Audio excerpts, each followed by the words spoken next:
The gun barrel felt cold against Lena's temple.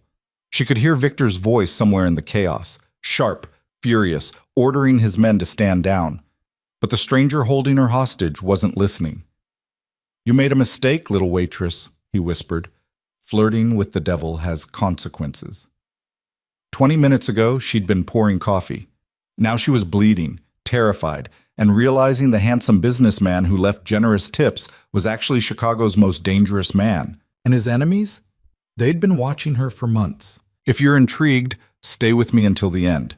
Hit that like button and comment with your city so I can see how far this story travels. Now, let's go back to where it all began.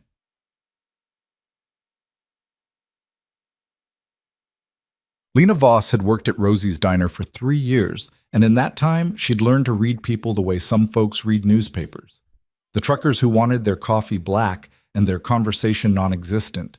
The college kids who'd linger for hours over a single plate of fries, laptops open, pretending to study. The lonely regulars who came in just to hear another human voice. And then there was Victor Kane. He'd started showing up 6 months ago, always Tuesday and Thursday mornings. Always the same booth in the back corner. Always alone. The first thing Lena noticed was his suit, expensive in a way that didn't need labels. Charcoal gray, perfectly tailored, the kind of clothing that whispered money rather than shouting it. The second thing she noticed were his hands.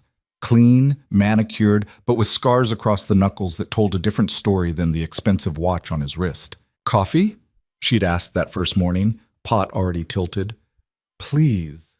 His voice had been smooth, controlled. Not cold exactly, but measured. Like every word cost something. She'd poured. He'd nodded thanks. That was it. But the second week, he'd looked up when she approached. "You always work mornings?" "Tuesday through Saturday, 6 to 2, she'd said. "Why, you writing a book about diner schedules?" The corner of his mouth had twitched. Almost a smile. "Just curious. Curiosity killed the cat. Good thing I'm not a cat." And somehow that had become their thing. The banter, the back and forth. Nothing serious, nothing that crossed any real lines, just the kind of harmless flirtation that made her shifts feel less like work. He never asked personal questions, never pushed. Just showed up, drank his coffee, sometimes ordered eggs over easy with wheat toast, and traded verbal jabs with her like they were playing a game only they understood. Lena knew better than to take it seriously. Guys like Victor, polished, confident, clearly wealthy, didn't actually want girls like her. She was 26, living in a cramped studio apartment in a neighborhood where gunshots occasionally interrupted her sleep, working for tips and dreaming about, maybe, someday, having enough money to take real art classes instead of watching YouTube tutorials on her cracked phone screen. But the attention was nice, harmless, safe. Until the morning, it wasn't. It was a Tuesday, early April, the kind of Chicago morning where winter hadn't quite let go and spring was still making excuses. The diner was mostly empty, just old Marty at the counter reading yesterday's sports section, and a couple of construction workers grabbing breakfast before their shift. Lena was refilling the coffee station when Victor walked in. Same suit, different tie. She grabbed the pot, ready with some quip about him being predictable, but something stopped her. His face was different, harder. The easy, almost playful expression he usually wore had been replaced with something that made the back of her neck prickle with instinctive warning. "Morning?" she said carefully, following him to his usual booth. "Rough night?" He didn't answer right away, just looked at her with those dark eyes that suddenly seemed less charming and more calculating. "Sit down, Lena." She blinked. "I'm working." "Sit down." The temperature in the room seemed to drop 10 degrees. Marty glanced up from his paper, sensing the shift in atmosphere even if he couldn't identify it. The construction workers went quiet mid-conversation. Lena slid into the booth opposite Victor, the coffee pot still in her hand like some ridiculous shield. "What's going on?" "You've been flirting with me for 6 months," he said. No preamble, no warmth. Her cheeks flushed. "I flirt with everyone. It's called being friendly. Gets better tips." "Do you know who I am?" The question landed like a physical thing. Lena set the coffee pot down on the table, her pulse starting to pick up speed. "A guy who tips well and likes his eggs runny?" "My name is Victor Kane." He said it like it should mean something, like the syllables themselves carried weight. Lena searched her memory, trying to place it, and came up blank. Okay? Something flickered in his expression. Surprise, maybe. Or amusement. You really don't know. Should I?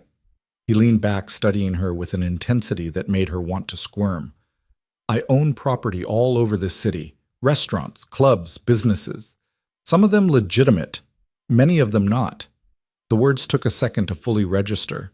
When they did, Lena felt her stomach drop. You're saying you're… what, a criminal? I'm saying I'm a businessman who operates outside conventional frameworks, he paused. But yes, if you want the simple version, I'm a criminal. And not just any criminal, Lena. I'm the criminal, at least in this city. She should have stood up. Should have walked away. Maybe even called the cops. Though some instinct told her that would be spectacularly stupid. Instead, she just sat there trying to reconcile the man who joked about her terrible taste in music with what he was telling her now. Why are you telling me this? Because you need to understand something. He leaned forward, and there was nothing casual about him anymore. This was a different person entirely. Those little games we've been playing, that stops. Now. I wasn't… Yes, you were. And it was entertaining. Harmless, even. But things have changed. What things? He didn't answer directly. Instead, he pulled out his phone, tapped the screen a few times, and turned it toward her. The photo showed Lena leaving her apartment building 3 days ago, coffee in hand, hair still wet from the shower. The angle suggested someone had taken it from across the street. Her blood went cold. What the hell is this? There are people in this city who want to hurt me, Victor said, his voice flat. They've been looking for leverage. Weaknesses. And you, Lena Voss, have become a weakness. I'm a waitress. I'm nobody. You're the woman I've been visiting twice a week for 6 months. The woman I smile at, talk to. That makes you somebody, whether you want to be or not. Lena felt dizzy. This couldn't be real. Things like this didn't happen to people like her. So what? You came here to warn me? Tell me to quit my job and move to Cleveland or something? I came here to tell you that you're going to see more of me. A lot more. Because if my enemies think you matter to me, the only way to keep you safe is to make sure you actually do. That's insane. That's reality. He stood up, dropping a $100 bill on the table. I'll pick you up after your shift, 2 o'clock. I'm not going anywhere with you. He looked down at her, and there was something in his eyes that wasn't quite pity, but wasn't far from it. Yes, you are. Because if you don't, you'll be dead by Friday.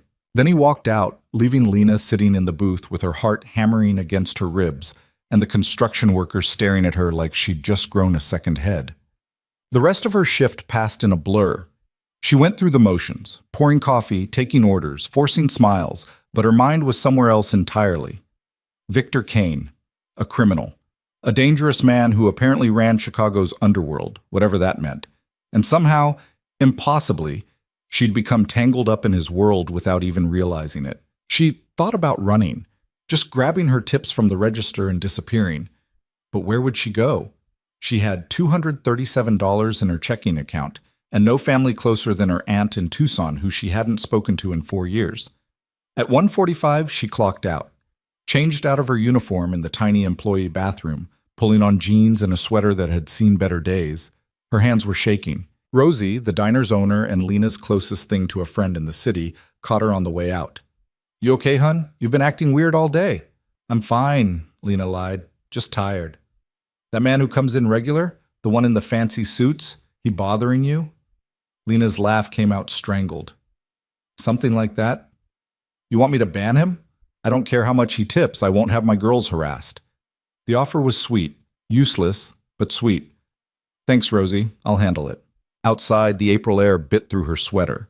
She scanned the street, half expecting to see Victor's sleek black car waiting, but there was nothing. Maybe he'd been bluffing.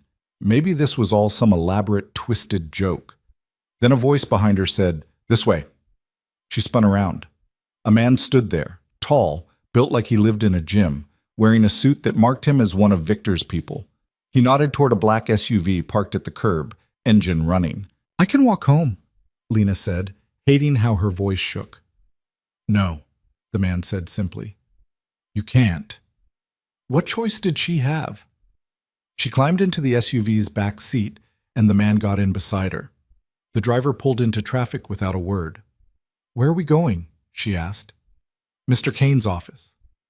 "I thought he was picking me up." Change of plans. They drove for 20 minutes, heading north into a part of the city Lena rarely visited. The buildings got nicer, the streets cleaner. Eventually, they pulled up in front of a high-rise that gleamed in the afternoon sun. The man escorted her through a lobby that looked like something from a magazine, into an elevator that required a key card to access the top floor. Victor's office could have housed her entire apartment building. Floor-to-ceiling windows overlooked the city. The furniture was modern, expensive, brutal in its simplicity. Victor stood at the window, phone pressed to his ear, speaking in what sounded like Russian. When he saw her, he ended the call without saying goodbye. "You came," he said. "Didn't seem like I had a choice." "You always have a choice, Lena, but some choices are smarter than others." He gestured to a leather chair facing his desk. "Sit." She sat. Felt small in the massive chair, which was probably the point. Victor moved around the desk, leaning against it casually. "I need you to understand the situation you're in. I understand you think I'm in danger because you decided to make me your regular conversation partner at breakfast. It's not about what I think, it's about what they know." He pulled up something on his computer, turned the monitor toward her. More photos. Lena at the grocery store. Lena at the laundromat. Lena meeting her friend Sarah for drinks 2 weeks ago. They've been watching you for a month, maybe longer, building a file, waiting for the right moment.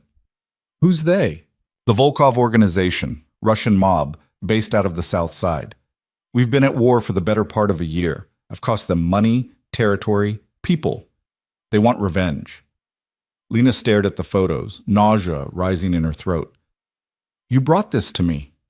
Whatever this is, it's because of you." "Yes."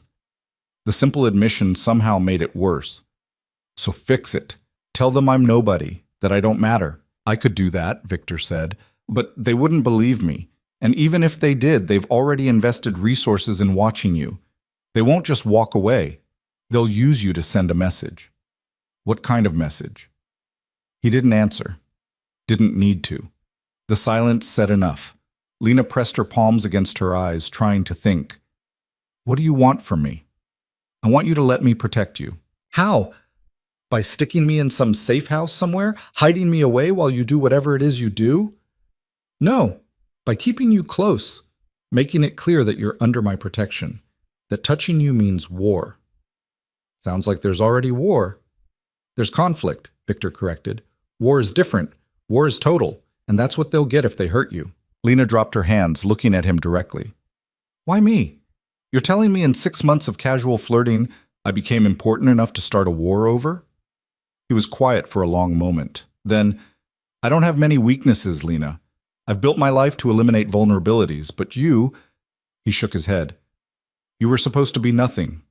A distraction. Somewhere I could go twice a week and pretend to be normal. Just a guy getting coffee from a pretty waitress who gave as good as she got. But I started looking forward to it. Started thinking about what you'd say, how you'd react. Started watching you when you weren't watching me." He laughed, but there was no humor in it. "The Volkovs noticed before I did. That's insane. That's honest." Lena stood up, needing to move. She walked to the window, looked down at the city spreading out below. From up here, everything looked clean, organized, nothing like the messy reality she knew. "I can't do this. I can't be part of whatever sick world you live in. You're already part of it. Then I'll leave, tonight. I'll go somewhere they can't find me. They'll find you, and without me there to stop them, you'll disappear. No body, no trace, just another missing person that Chicago PD barely bothers to investigate." She turned to face him. "You don't know that." "Yes," Victor said quietly. "I do, because I've done it myself." The words hung in the air like poison. Lena felt her breath catch. "You've killed people. Many people. And you think that's supposed to make me trust you? I think it's supposed to make you understand who I am, what I'm capable of." He moved closer, not threatening, just present. "I've done terrible things, Lena. I'm not asking you to forgive them or forget them, But the same skills that make me dangerous to my enemies make me useful to you right now. I can keep you alive. I will keep you alive. Why? Why do you even care? Because he stopped, started again. Because for 6 months, you've been the only real thing in my life.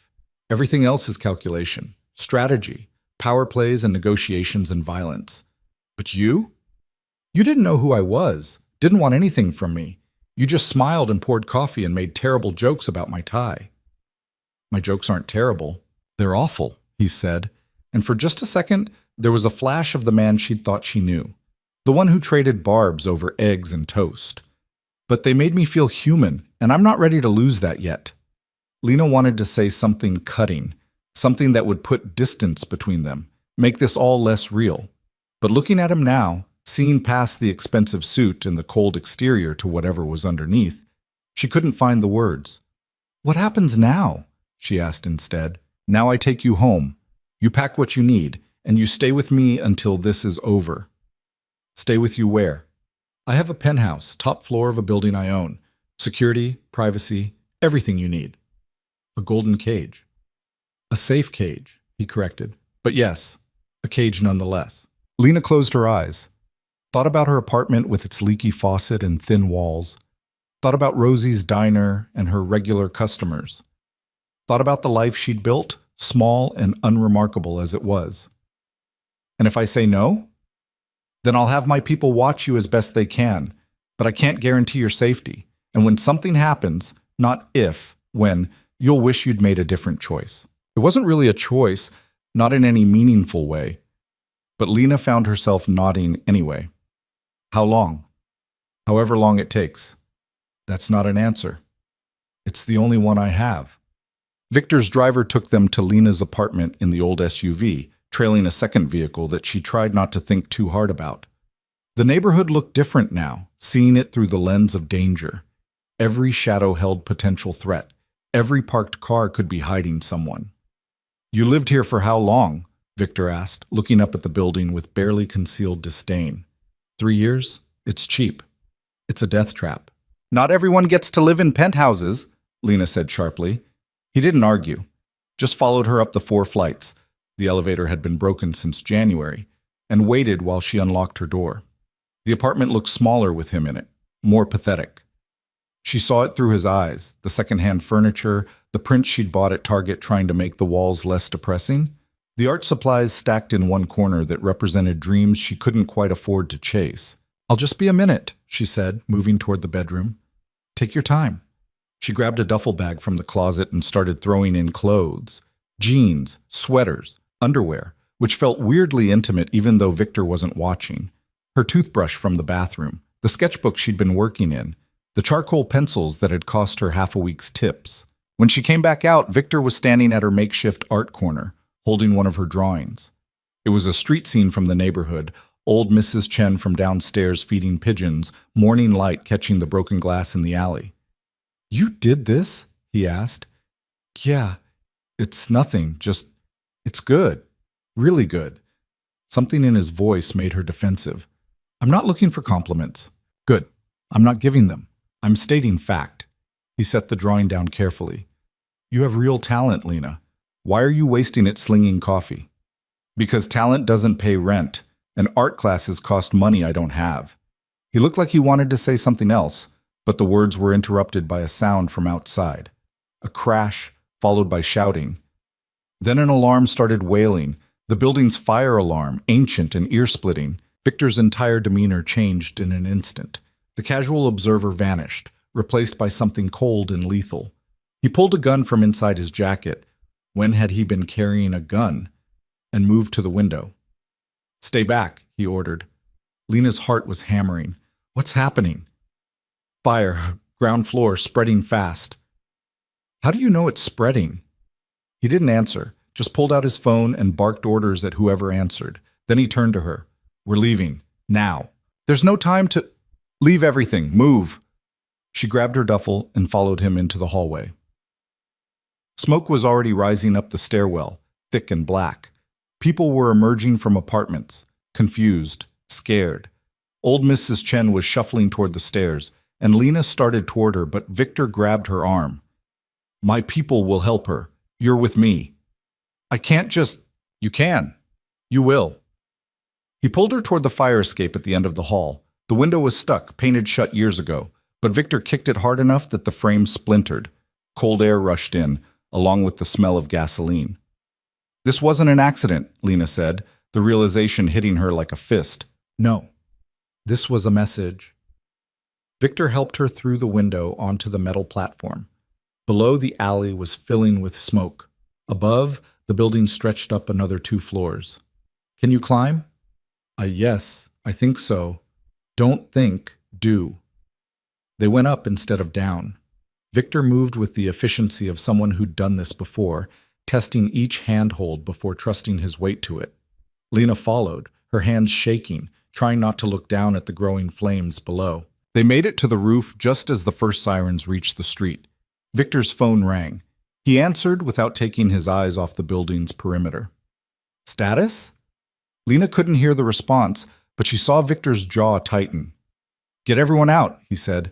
I don't care what it costs. No casualties. He ended the call and looked at Lena. The building's clear. Everyone made it out. My home, she said. The words felt distant, like they belonged to someone else. Everything I own is down there. You're alive. That's what matters. Is it? Because right now it feels like my life just burned up with my apartment. He moved closer, and there was something in his eyes that might have been regret. I'm sorry. I should have moved faster, should have anticipated. Don't, Lena cut him off. Don't apologize like you're not the reason this happened. You brought this to my door. You and your war and your enemies who apparently think burning down buildings is an acceptable way to make a point. You're right. The simple admission deflated her anger. She'd expected arguments, justifications. Instead, he just stood there, soot-streaked and armed, accepting responsibility like it was just another weight to carry. A helicopter appeared over the neighboring building. Not police. Something private. It circled once before landing on the roof, and a man in black tactical gear jumped out, gesturing for them to board. Your chariot, Victor said dryly. Lena stared at the helicopter, then back at the building below, flames now visible through multiple windows. Her building. Her life.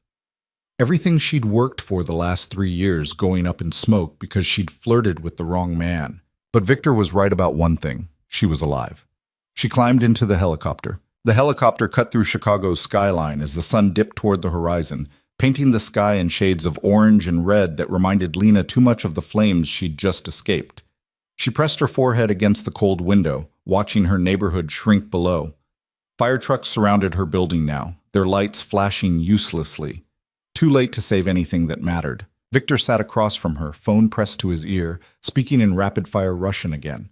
His voice was hard, clipped, each word landing like a hammer. When he finally ended the call, the silence in the cabin felt heavy enough to crush. They got everyone out, he said. Mrs. Chen, the family on the 3rd floor. Everyone. Minor smoke inhalation for a couple people, but no serious injuries. Lena didn't look at him. That's supposed to make me feel better? It's supposed to be the truth. The truth is my entire life just burned to the ground because you decided I was worth protecting. The truth, Victor said, his voice dropping lower, is that your life was already in danger the moment the Volkovs identified you as a potential target. The fire just made it visible. She finally turned to face him. His suit was ruined, streaked with soot and ash. There was a cut above his left eyebrow that he hadn't bothered to acknowledge. Blood dried at the temple. He looked dangerous and exhausted in equal measure. How long were you planning to keep this from me? She asked. That I was being watched, that I was in danger. I wasn't keeping it from you. I found out this morning. Bullshit. You said they'd been watching me for a month. They had. I discovered it this morning. He leaned forward, elbows on his knees. I have people who monitor threats against my organization. They flagged the surveillance 3 hours before I showed up at the diner. I came to warn you immediately. How noble. It wasn't noble. It was necessary. His jaw tightened. You want me to apologize for caring whether you live or die? Fine. I'm sorry. I'm sorry that 6 months of coffee and conversation made you matter to me. I'm sorry that my enemies are smart enough to notice. I'm sorry that your building is burning because I didn't move fast enough, but I'm not sorry that I'm keeping you alive. The helicopter began its descent. Below, A building rose from the Gold Coast like a glass and steel monument to wealth Lena couldn't begin to comprehend. The pilot's voice crackled through the headset she'd forgotten she was wearing, announcing their arrival. They landed on the roof. Victor's bodyguard, the same man who'd collected her from the diner, though she still didn't know his name, was waiting with two others, all armed, all watching the surrounding rooftops like they expected sniper fire at any moment. "Clear?" Victor asked. "Clear, sir." "Buildings locked down. No unauthorized access since 0600. Victor nodded and gestured for Lena to follow. They took a private elevator that required both a key card and a fingerprint scan. The descent was smooth, silent, and ended at a set of double doors that opened into what could only be described as obscene luxury. The penthouse was all clean lines and floor-to-ceiling windows, offering a view of the city that made Lena feel like she was floating above reality.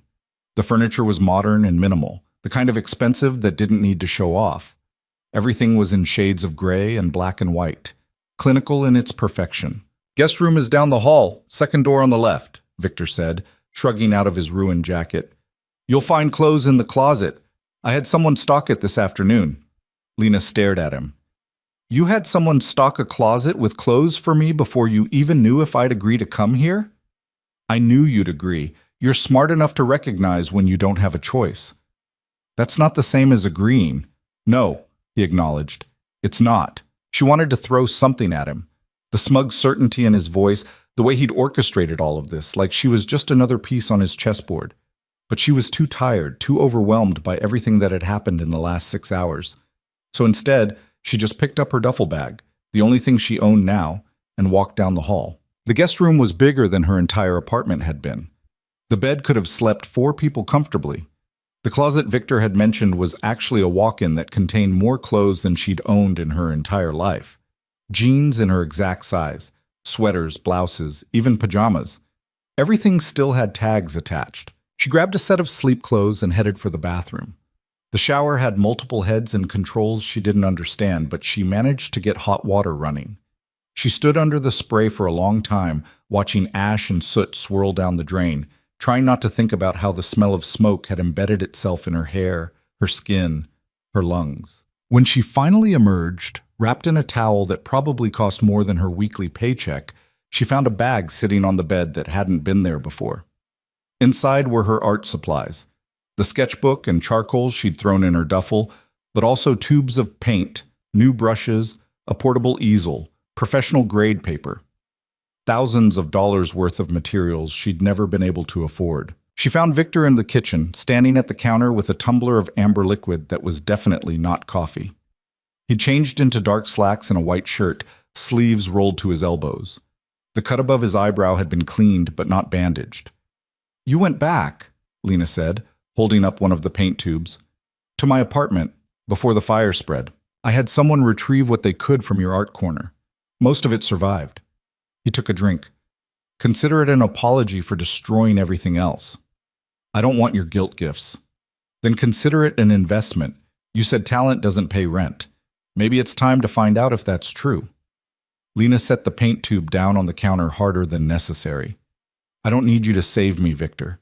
Not from fires, not from poverty, not from my own choices." "No," he agreed. "You need me to keep you alive. Everything else is optional." "Is it? Because from where I'm standing, it feels like you're trying to buy me. Fancy penthouse, expensive clothes, art supplies I've been dreaming about for years. What's next? A car? Jewelry? A nice little bank account so I'll forget that you ruined my life?" His expression didn't change, but something shifted in his eyes. Something that looked almost like hurt before it disappeared behind his usual mask. "You think that's what this is?" "I don't know what this is. That's the problem." He set his glass down, moved closer. Not threatening, just present in a way that made the kitchen feel smaller. "This is me trying to mitigate the damage my existence has caused to yours. You lost your home today because of me. I can't give it back, but I can give you tools, resources, a chance to do something more than survive. And what do you get out of it?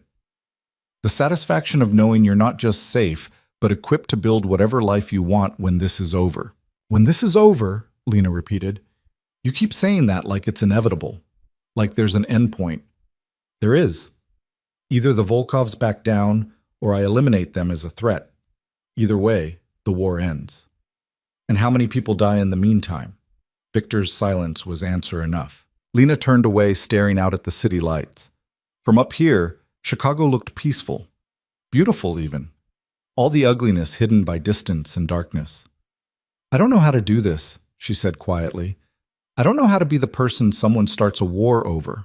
You don't have to be anyone except yourself. That's what made you a target in the first place. He paused. The Volkovs expected me to have weakness hidden somewhere. A mistress, maybe. Someone I kept locked away, pampered and protected. Instead, they found a waitress who didn't know who I was, who treated me like I was normal. That confused them, made them wonder what you knew that made you valuable. But I don't know anything. Exactly. Which means they'll have to work harder to figure out what I'm protecting. And in the meantime, I get to keep you safe. Lena turned back to face him. You're using me as bait. I'm using the situation to my advantage, he corrected. There's a difference. Is there? Before he could answer, his phone buzzed. He glanced at the screen, and whatever he saw there made his expression go cold. I need to take this. Don't leave the penthouse. Don't go near the windows after dark. And don't open the door for anyone except me or Mikhail. Who's Mikhail? The man who brought you to my office, my head of security. He was already moving toward his office. There's food in the kitchen.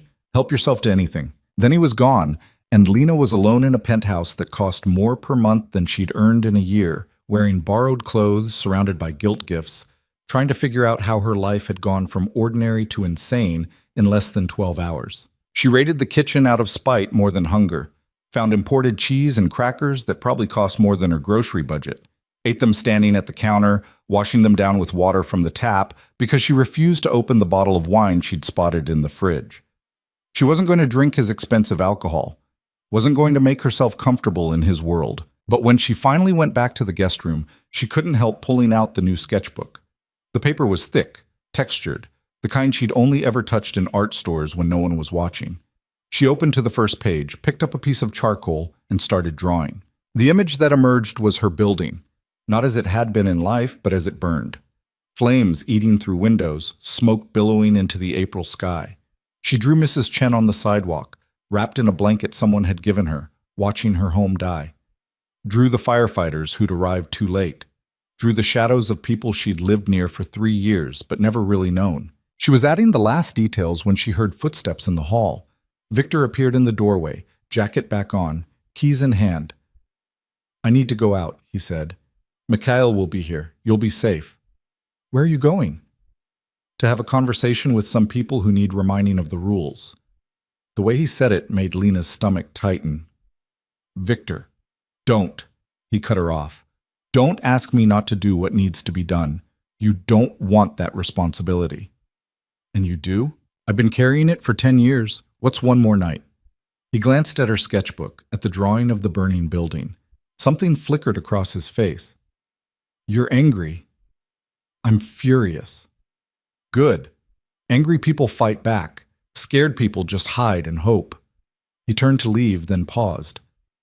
I meant what I said earlier, about your talent. When this is over, you should do something with it. Something real. Like what? Draw pretty pictures for your office? Like whatever the hell you want. You're good enough that you get to choose.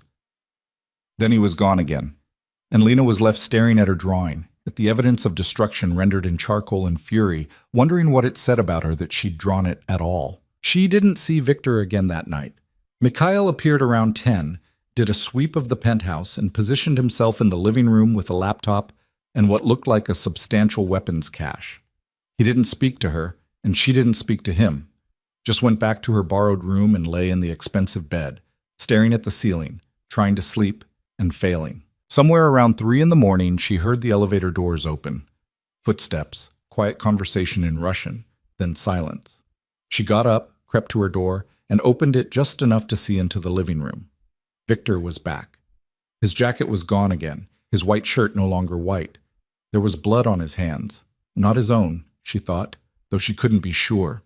Mikhail was speaking to him in low, urgent tones, gesturing toward something Lena couldn't see. Victor's response was brief.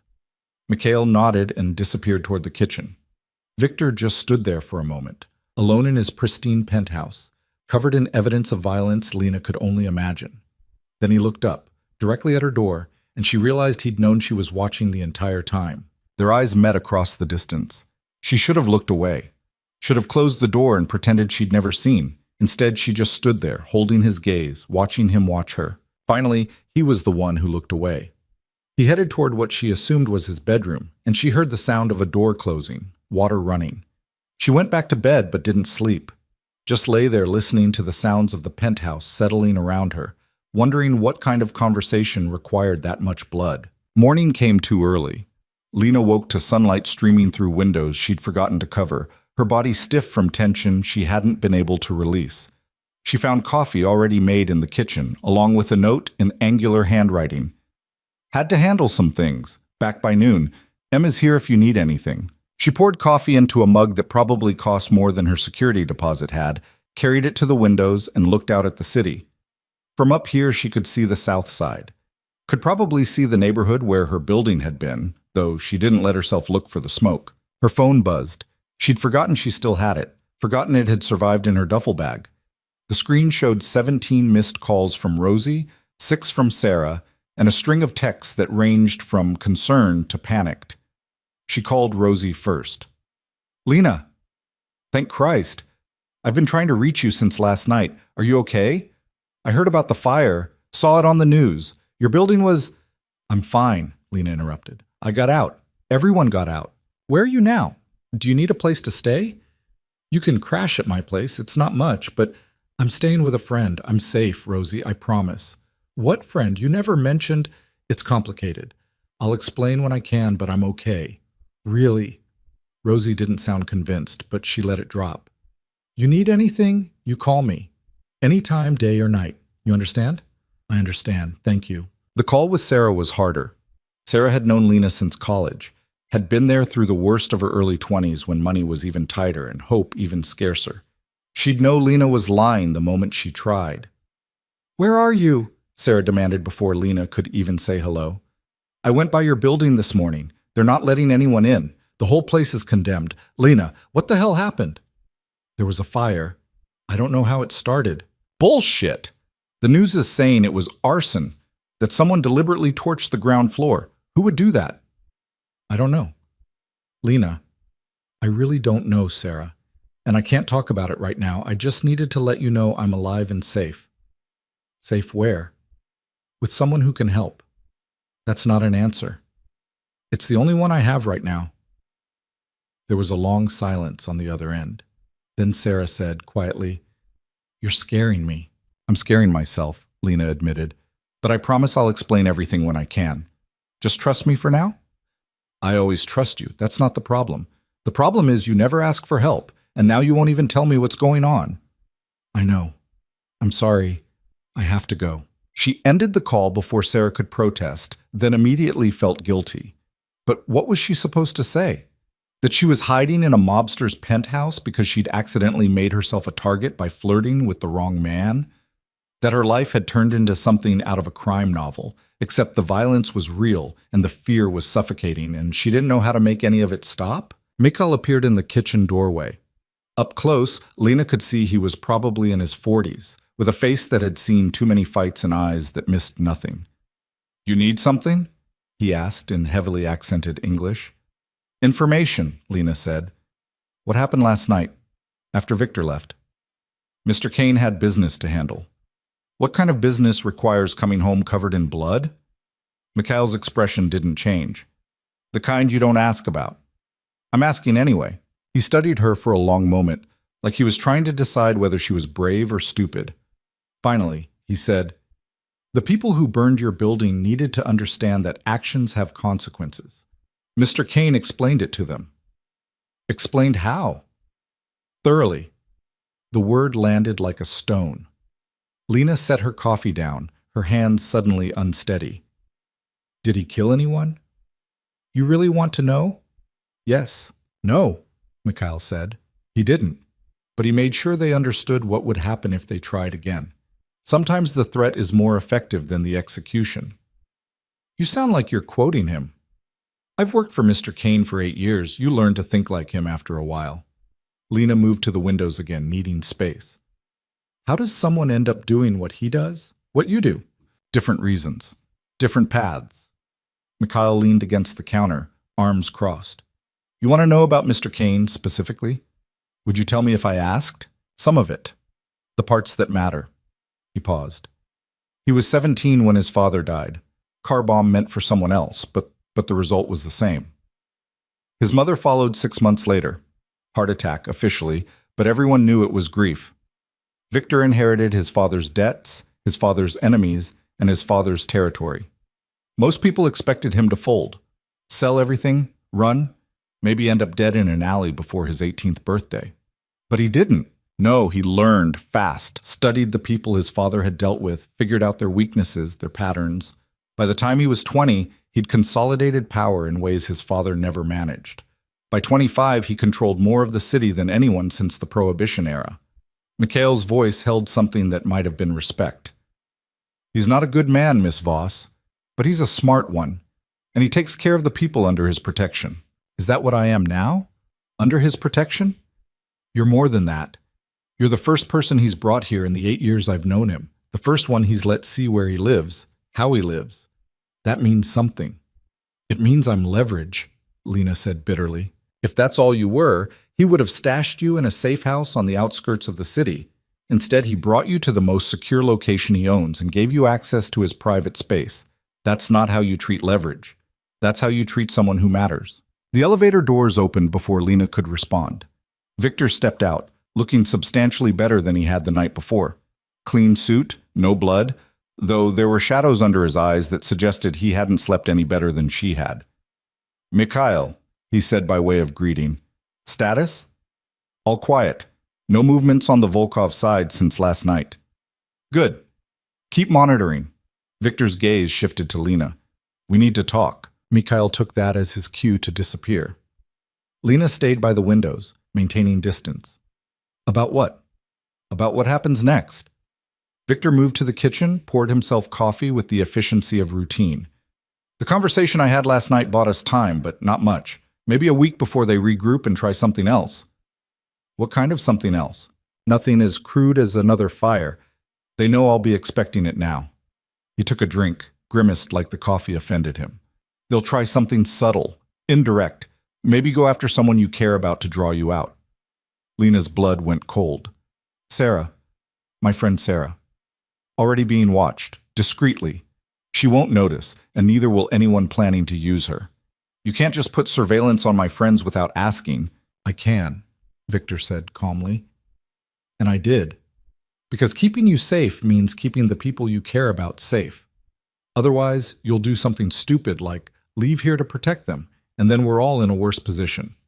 He wasn't wrong, which made it more infuriating. What else? Rosie, your boss, she's being watched too. Same with the regular customers at the diner who might notice you're missing. He set his coffee down. I know it feels invasive. It is invasive, but it's necessary. Everything you do is necessary, isn't it? Every violation, every manipulation, all just part of keeping people safe. Yes, Victor said simply. That's exactly what it is. Lena wanted to argue, but the exhaustion was catching up to her. The adrenaline from the fire had burned off, leaving only the reality of her situation. She was trapped in a penthouse with a man who killed people as part of his business model, dependent on his protection, surrounded by luxury that felt like a cage. I need air, she said. I need to get out of here. Not possible. I'm not asking for permission. Then I'm denying a demand. Victor's voice hardened. The only reason you're alive right now is because you're here, in the most secure location I control. The moment you step outside, you become a target again. So what? I'm just supposed to stay locked in here indefinitely? Until I resolve the situation? Yes. Lena laughed, but there was no humor in it. You know what the worst part is? I actually believed you when you said I had a choice. When you said I could leave if I wanted to. But that was a lie, wasn't it? I never had a choice. Victor was quiet for a long moment.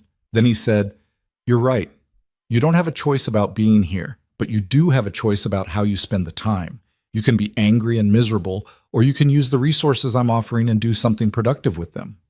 Like what? Paint pretty pictures while people die because of me? Like create something that matters. Like prove you're more than just a victim of circumstances you didn't choose. He moved closer, and there was something in his eyes that looked almost like vulnerability. I've spent 10 years building an empire out of violence and fear. You have a chance to build something better. Don't waste it being bitter. That's rich coming from you. Who better to understand wasted potential? He turned toward his office. I have work to do. Mikhail will be here if you need anything. Don't do anything stupid.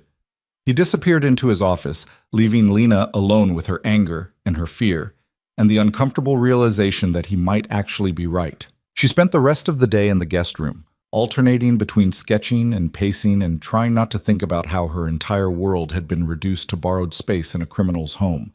The art supplies Victor had given her sat in the corner, untouched except for the charcoal she'd used the night before. Looking at them made her furious and grateful in equal measure, which only made everything more confusing. Around 7, there was a knock on her door. She opened it to find Victor standing there, still in his suit but with the tie loosened, looking as tired as she felt. "Dinner," he said. "I ordered from an Italian place. It's better than anything I could cook, and I thought you might be hungry." "I'm not." "Lena," I said, "I'm not hungry." He studied her face, and something in his expression softened. "I know you hate this. I know you hate me. But you still need to eat." "Why do you care?" "Because I'm responsible for you now, whether you like it or not." He paused. "Please, just eat something. If not for yourself, then to save me the guilt of watching you waste away out of spite." Despite everything, that almost made her smile. "You don't strike me as someone who wastes time on guilt." "Then you don't know me as well as you think you do." She followed him to the kitchen, where he'd set out containers of pasta and bread and salad. They ate in silence for a while, the tension between them thick enough to choke on. But the food was good, and she realized she actually was hungry, and slowly some of the anger drained away, leaving only exhaustion. "How long has it been?" she asked finally. "Since you brought someone here." Victor looked up from his plate. "Never. You're the first." Mikhail said, "Mikhail talks too much." But there was no heat in it. "I bought this place 5 years ago. It was supposed to be neutral ground. Somewhere I could go and not have to be who I am everywhere else in this city. Bringing someone here defeats the purpose." "Then why did you bring me?" "Because everywhere else felt too much like hiding you. And I didn't want you to feel hidden." The answer caught her off guard. She set her fork down, studying him across the table. "I don't understand you." "Good. That makes 2 of us." Despite everything, Lena felt something shift. Not forgiveness, she wasn't ready for that. But maybe the beginning of understanding, or at least the acknowledgement that the situation was more complicated than she'd wanted to believe. "Tell me something," she said. "If you could go back before all of this started, would you still come to the diner?" Victor was quiet for a long time, then, "Yes, every time, even knowing where it would lead." "Why?" "Because for 6 months, twice a week, I got to be normal. And that was worth whatever comes after."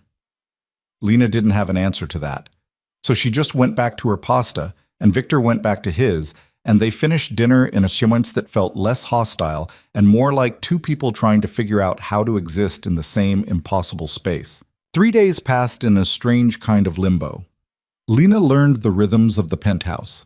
Victor leaving before dawn, the sound of Mikhail's boots in the hallway, the quiet hum of the city 40 floors below. She painted because there was nothing else to do, because keeping her hands busy kept her mind from spiraling. The canvases piled up in the corner of the guest room, each one darker than the last. Victor kept his distance mostly, appearing for meals like some kind of ghost, who only materialized when food was involved. They didn't talk much. What was there to say? But on the 4th morning, Lena woke to find him in the kitchen at 6 a.m., still in yesterday's clothes, staring at a laptop screen with an intensity that made her pause in the doorway. "You sleep at all?" she asked. He didn't look up. "Sleep's optional. That's not how biology works. Tell that to the Volkovs." He finally lifted his gaze, and Lena could see the exhaustion etched into every line of his face.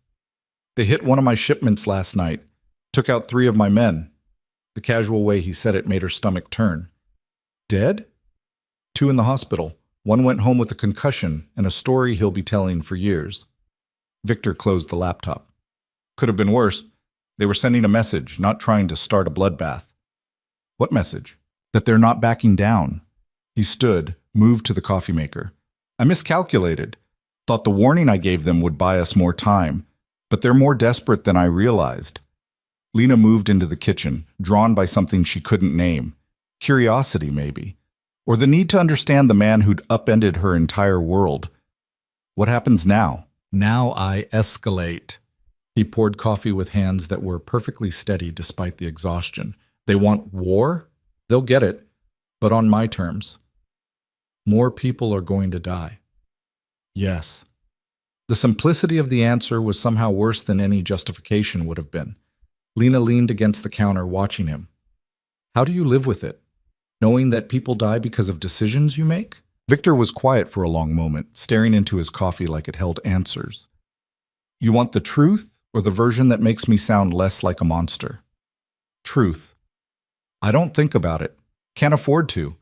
The moment I start questioning every choice, weighing every life, I become ineffective. And in this world, ineffective means dead. He looked at her directly. But if you're asking if it bothers me, if I lie awake at night counting bodies, the answer is yes, every single one. Then why do it? Because the alternative is worse. I didn't choose this life, Lena. I inherited it, and by the time I was old enough to walk away, I had 300 people depending on me for their livelihoods. Families, kids who needed food and rent money and a future that didn't involve getting gunned down in the street. You think I can just abandon that?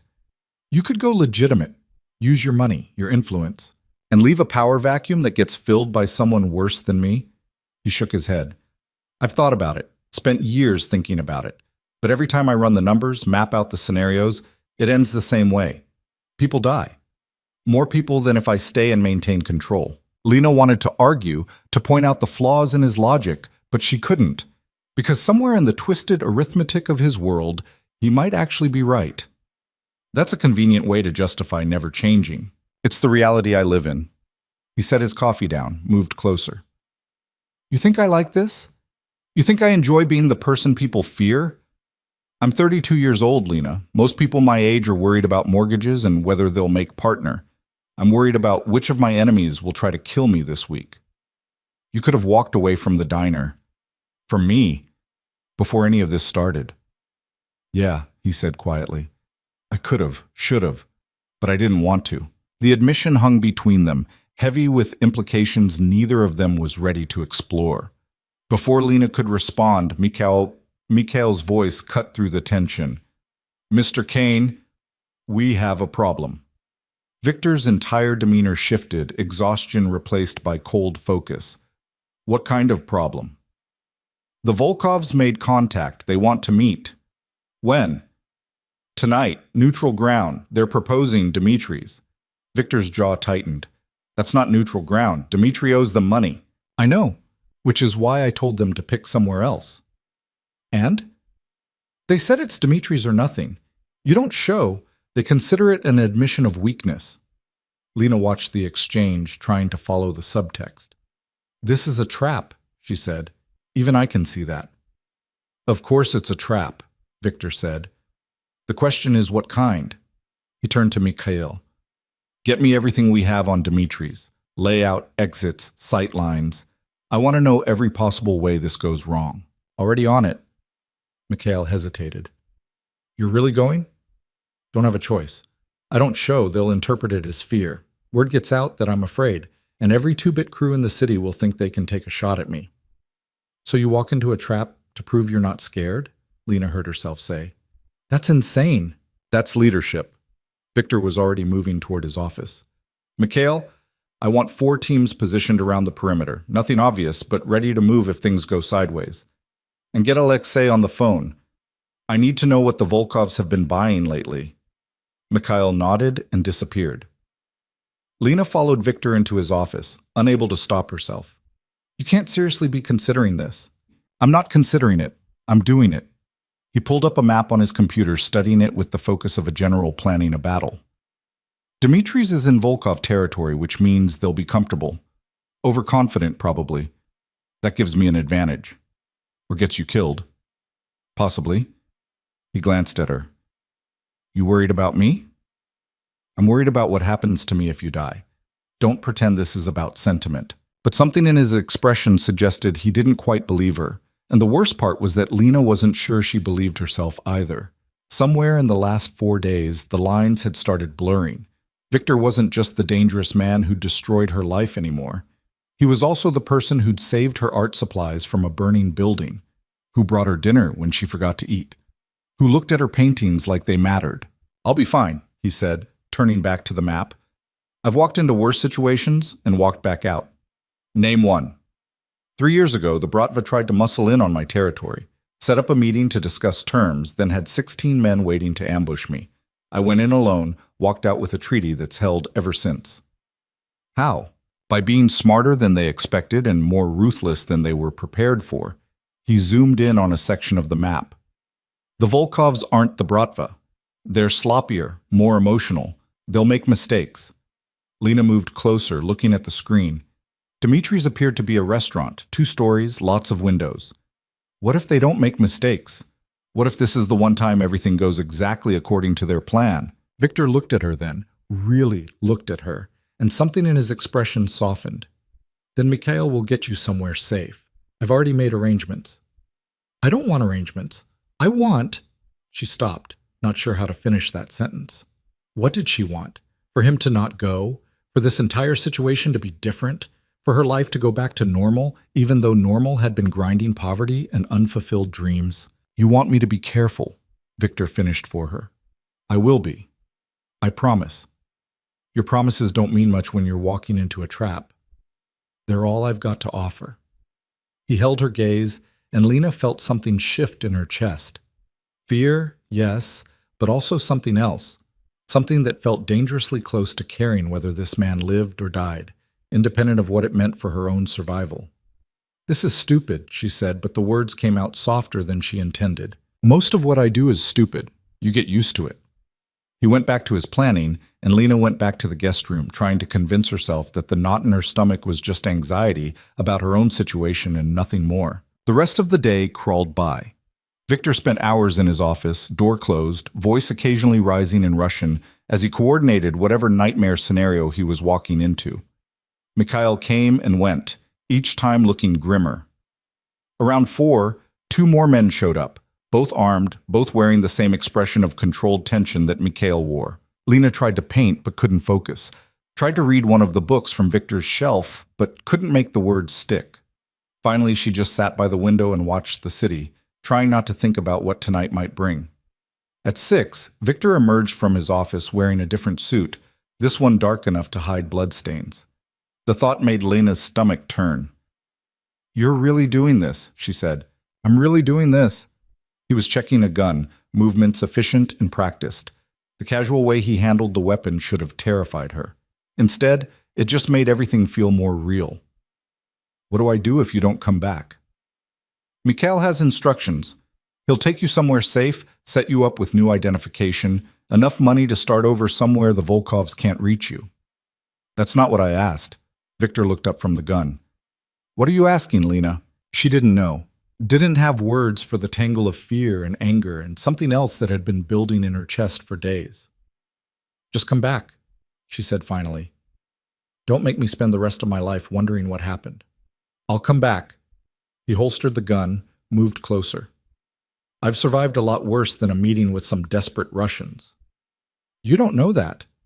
No, he admitted.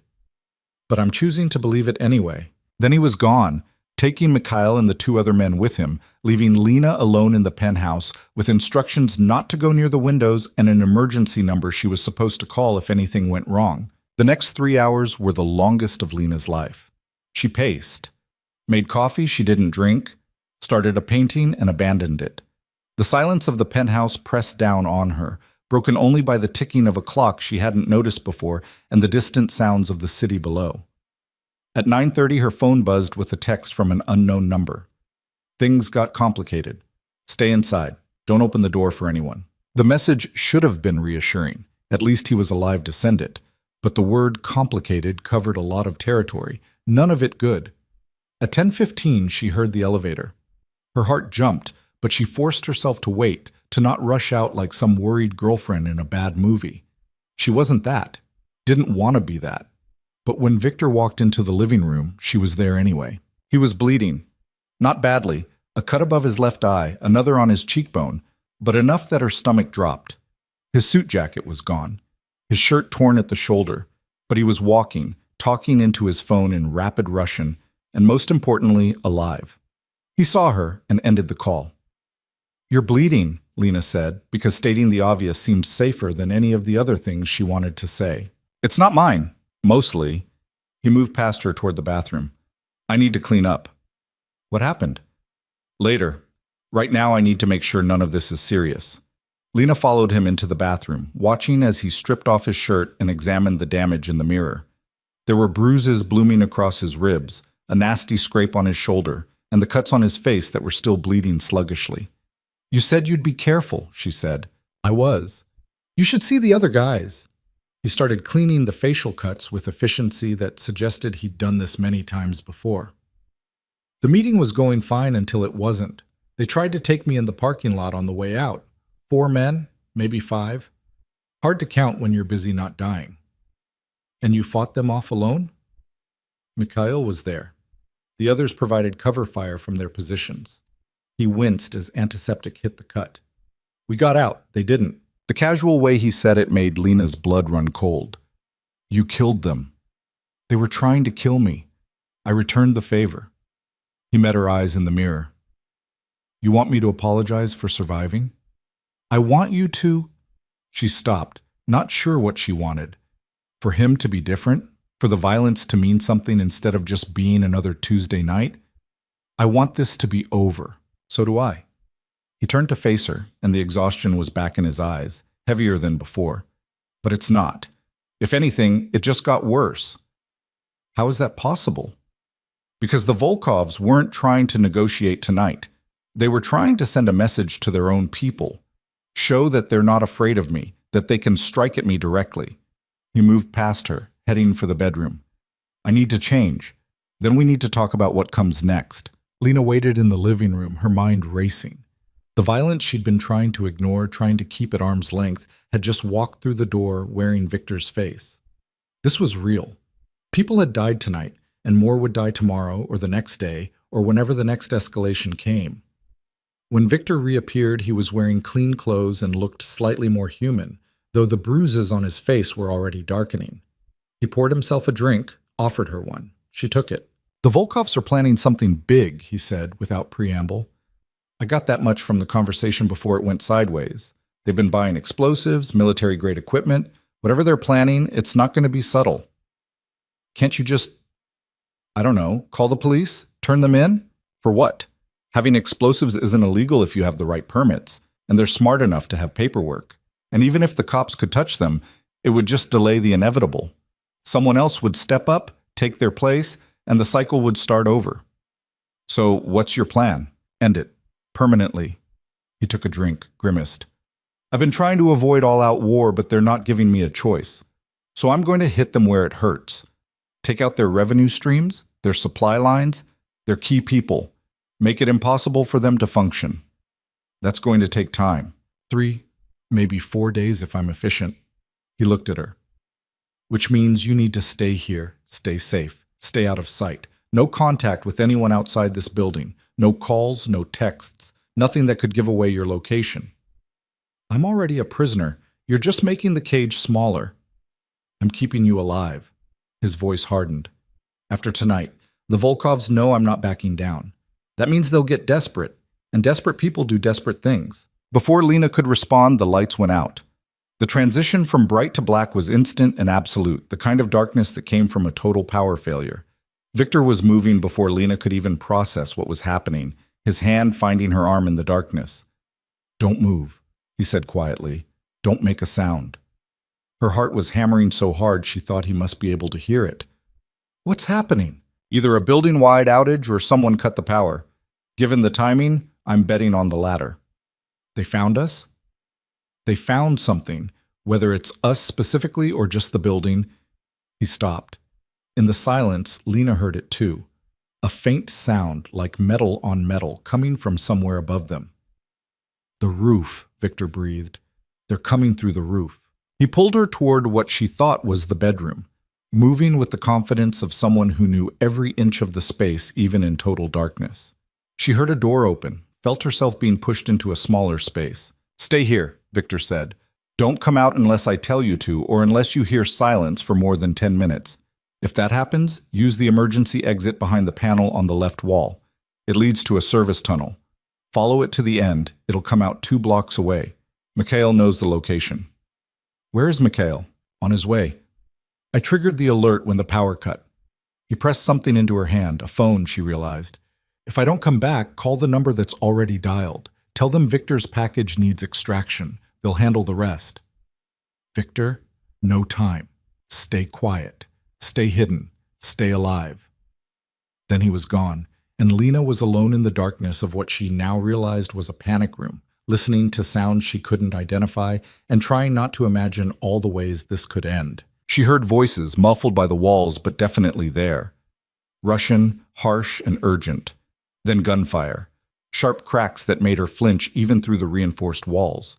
More voices, closer now. Something heavy hit the floor above her head. The silence that followed was somehow worse than the noise. Lena counted seconds, then minutes, trying to breathe quietly, her hand white-knuckled around the phone Victor had given her. At the 5-minute mark, she heard movement. At 6 minutes, someone spoke.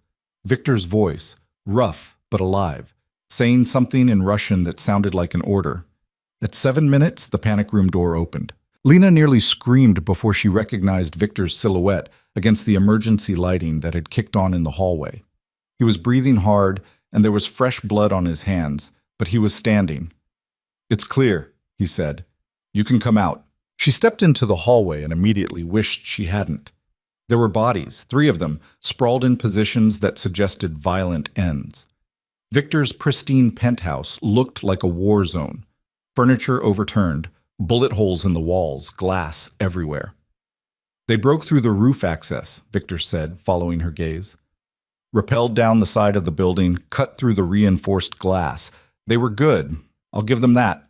Just not good enough." Mikhail appeared from the stairwell, gun drawn, 2 more men behind him. He took in the scene and swore in Russian. "Where the hell were you?" Victor demanded. "They hit 3 other buildings at the same time. Diversions. By the time we figured out which one was real," he stopped. "Are you hurt?" "Nothing serious. The package is secure." Victor wouldn't look at Lena when he said it, like reducing her to a code word made the situation more manageable. "But we can't stay here. They know the location now." "I have a safe house prepared, 20 minutes outside the city." "No, too far, too exposed." Victor was already moving, thinking, planning.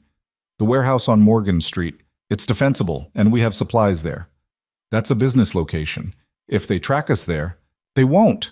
It's registered under 6 layers of shell companies. Even if they dig, it'll take days to connect it to me." He finally looked at Lena. "Get what you need from the guest room. We're leaving in 5 minutes." Lena didn't argue. She grabbed her duffel, never fully unpacked, she realized now, some part of her always expecting to run, and the art supplies she'd been using. It felt absurd, taking paintings when people had just died in the next room, but they were all she had left of herself. When she came back out, the bodies were gone. She didn't ask where. Didn't want to know. They took the service elevator down to the parking garage, where 2 black SUVs were waiting with engines running. Mikhail put Lena in one, Victor in the other. "Security protocol," she heard someone say. "Don't make yourself an easy target." The drive through Chicago streets felt surreal, like watching a movie of her own life. The city she'd lived in for years suddenly felt foreign, dangerous. Every car could be a threat. Every shadow could be hiding an enemy. The warehouse on Morgan Street was exactly what it sounded like. A massive industrial building in a neighborhood that had seen better decades. But inside, Victor had created something that was part fortress, part living space. There were actual beds, a kitchen, supplies stacked in organized rows. This was a place designed for exactly this kind of emergency. "How long have we been preparing for this?" Lena asked. "I've been preparing for this my entire life," Victor said. "You've been preparing for it since the moment I walked into that diner." They set up in what passed for a living area, a section of the warehouse that had been walled off and furnished with furniture that looked like it had been salvaged from various hotels. Mikhail posted guards at every entrance, ran security checks on the perimeter. The emergency had stripped away any pretense of civility. This was war now, and everyone knew it. Lena found herself in a room that was less a bedroom and more a storage area with a cot, but it had a door and a window, barred and reinforced, but still a window.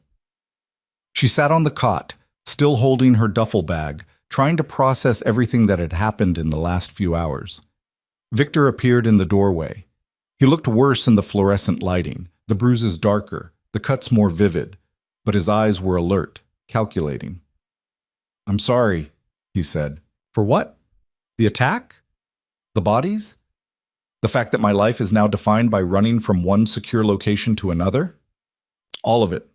He stepped into the room, closed the door behind him. "I thought I could control this.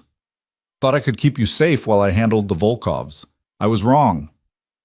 So what now? Now I stop trying to minimize damage and start trying to end it." He sat down on the only chair, wincing as his ribs protested. "Tomorrow, I'm going to make the Volkovs an offer. They can back down and leave Chicago, or I can destroy everything they've built. Their choice. And if they choose wrong, then I follow through."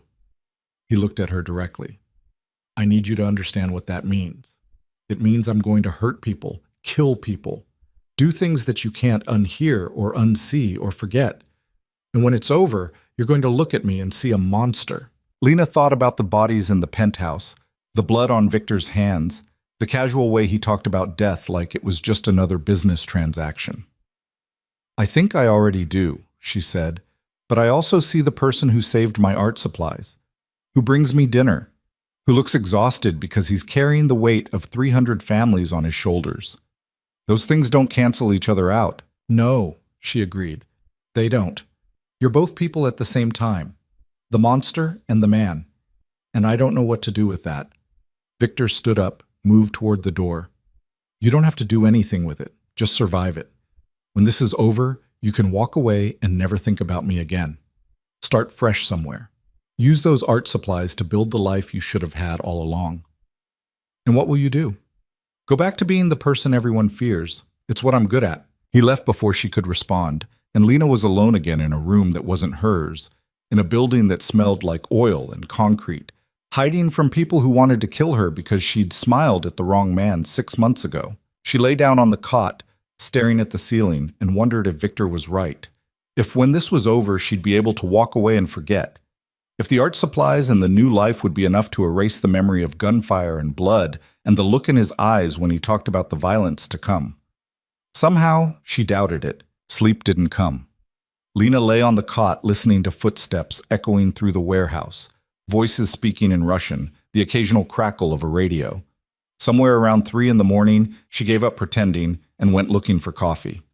The makeshift kitchen was just a corner with a hot plate, a microwave that looked older than she was, and instant coffee that tasted like burnt regret. She was stirring in powdered creamer when Mikhail appeared, moving silent as a cat despite his size. "Can't sleep?" he asked. "Can you?" "Not in 15 years. He poured his own cup, didn't bother with creamer. "You get used to it, the adrenaline, the waiting. Eventually your body just accepts that rest is a luxury." Lena leaned against the concrete wall, the cold seeping through her borrowed sweater. "How long have you known? That it would come to this?" "Since the beginning. The Volkovs don't negotiate. They either win or they burn everything trying." He took a drink, grimaced. Mr. Kane kept hoping he could contain it, keep the war limited, minimize casualties. But you can't negotiate with people who see compromise as weakness. "So what happens now?" Mikhail was quiet for a moment, staring into his coffee like it held answers. "Now Mr. Kane does what he does best. He removes the problem. By killing more people, by ending a conflict that would have killed dozens if it dragged on for months." He looked at her directly. "I know you don't like the violence. Most decent people don't. But decent people also don't have to make the choices he makes. They get to keep their hands clean and judge from a distance." "That's not fair." "No," Mikhail agreed. "But it's true. You think he likes this? You think he wanted to spend tonight killing 3 men in his own home? He's trying to keep you alive, keep his people alive. Sometimes that requires becoming the monster everyone already thinks he is." Before Lena could respond, Victor's voice cut through the warehouse. "Mikhail, we've got movement." Mikhail was gone before Lena could blink, moving toward the surveillance area Victor had set up. She followed, ignoring the voice in her head that said she should stay hidden, stay safe. Victor stood in front of a bank of monitors showing various angles of the warehouse perimeter. On one screen, 3 cars had pulled up to the fence line, their headlights dark. Men were getting out, at least a dozen of them, all armed. "They tracked us," Victor said, his voice flat. "Faster than I expected." "How?" Mikhail demanded. "Does it matter? They're here." Victor was already moving, pulling weapons from a locker, distributing them to the men who'd appeared from various corners of the warehouse. "We hold the building. They want to fight? We give them one they won't forget." Lena felt her pulse spike. "There's too many of them. You said this place was secure." "Secure doesn't mean impenetrable." Victor handed Mikhail a rifle, checked his own weapon with practiced efficiency. "We have the advantage of position and preparation. They're coming into our territory."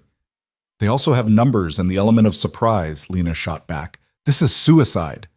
Victor finally looked at her, and there was something in his eyes that looked almost like apology. "This is survival, and we're better at it than they are." He turned to his men, started issuing orders in Russian. Lena caught fragments, positions, fields of fire, fallback points. This was military strategy happening in real time, and she was standing in the middle of it, useless and terrified. "You," Victor said, focusing on her. "Back room, now. There's a reinforced safe room in the northwest corner. Mikhail will show you. I'm not hiding while you—" "Yes, you are. Because if they get past us, if they get to you, all of this was for nothing." He grabbed her arm, not rough, but firm. "Please, Lena. I can't fight them and worry about you at the same time." Mikhail was already at her other elbow, pulling her toward the back of the warehouse. She let herself be led, hating every step, hating that she was the reason this was happening, hating that she couldn't do anything to help. The safe room was a steel box welded into the corner, barely big enough for 2 people. Mikhail pushed her inside, handed her a phone. "Same protocol as before. 10 minutes of silence, you run. The exit is behind that panel." He pointed to what looked like a solid wall. "Push the 3rd rivet from the bottom. It releases." "Mikhail, take care of him," Mikhail said. "After this is over. He's going to need someone who sees him as more than just the monster." Then he was gone, sealing her in the steel box with nothing but a phone and her racing thoughts. The first gunshots came 30 seconds later. Even through the reinforced walls, the sound was deafening, sharp cracks that made Lena flinch, followed by the deeper boom of something heavier. She pressed her hands over her ears, trying to block it out, but it was everywhere, surrounding her, drowning her in evidence of violence she couldn't see. The firefight lasted 4 minutes that felt like hours. Lena counted shots until she lost track, counted seconds until they blurred together. Then, suddenly, silence. She held her breath, waiting. 1 minute, 2, 3. At 4 minutes, she heard voices, Russian, angry, getting closer. Her hand found the phone, fingers hovering over the call button. Victor had said 10 minutes, but these voices didn't sound like his men. At 5 minutes, someone was right outside the safe room. She heard metal scraping metal, someone testing the door. Her heart hammered so hard she thought they must be able to hear it through the steel. Then a voice, sharp and commanding, "Get away from there! Now!" Victor. Alive. Lena sagged against the wall, relief flooding through her so hard it made her dizzy. The door opened. Victor stood there, blood on his face from a cut above his eye, his shirt torn, but standing.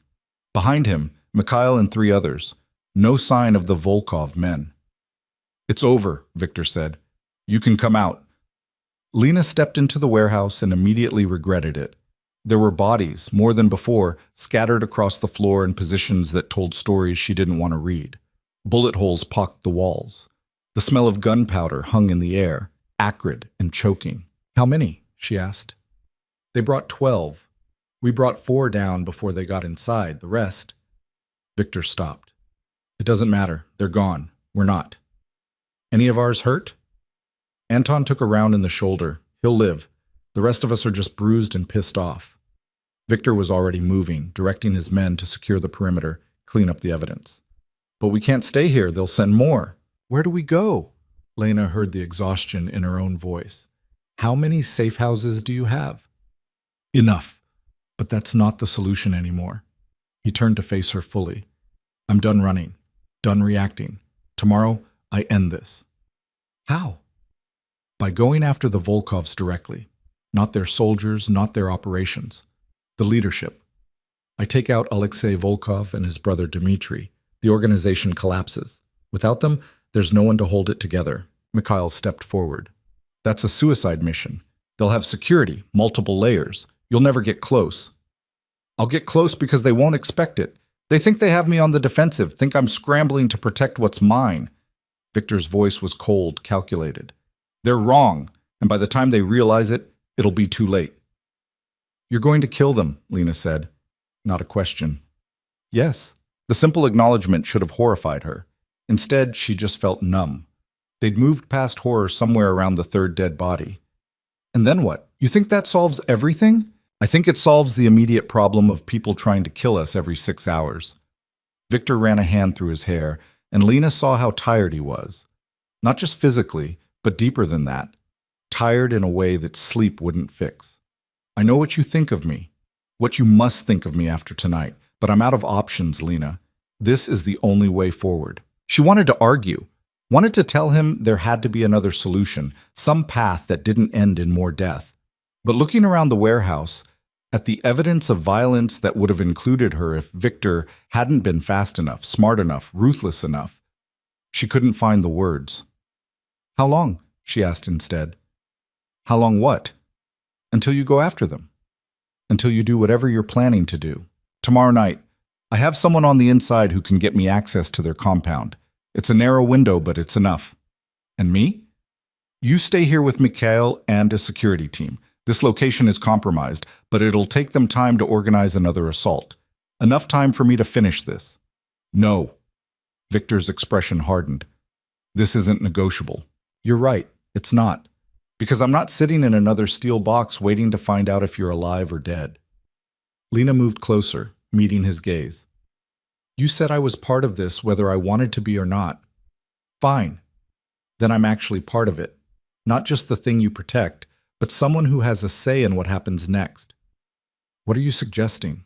I'm suggesting you stop treating me like luggage and start treating me like a person who's survived the same week from hell that you have. She knew she was being irrational, knew that staying locked in the safe room was smarter, but she was so tired of being smart, of being safe, of being nothing but a problem to be solved. You're going after the Volkovs tomorrow. I want to help. Absolutely not. Why? Because you don't trust me? Because if something happens to you, if you get hurt or worse because I brought you into the middle of an assassination. He stopped, jaw tight. I can live with a lot of things, Lena. That's not one of them. And I can't live with hiding while you risk your life to end a war that started because of me.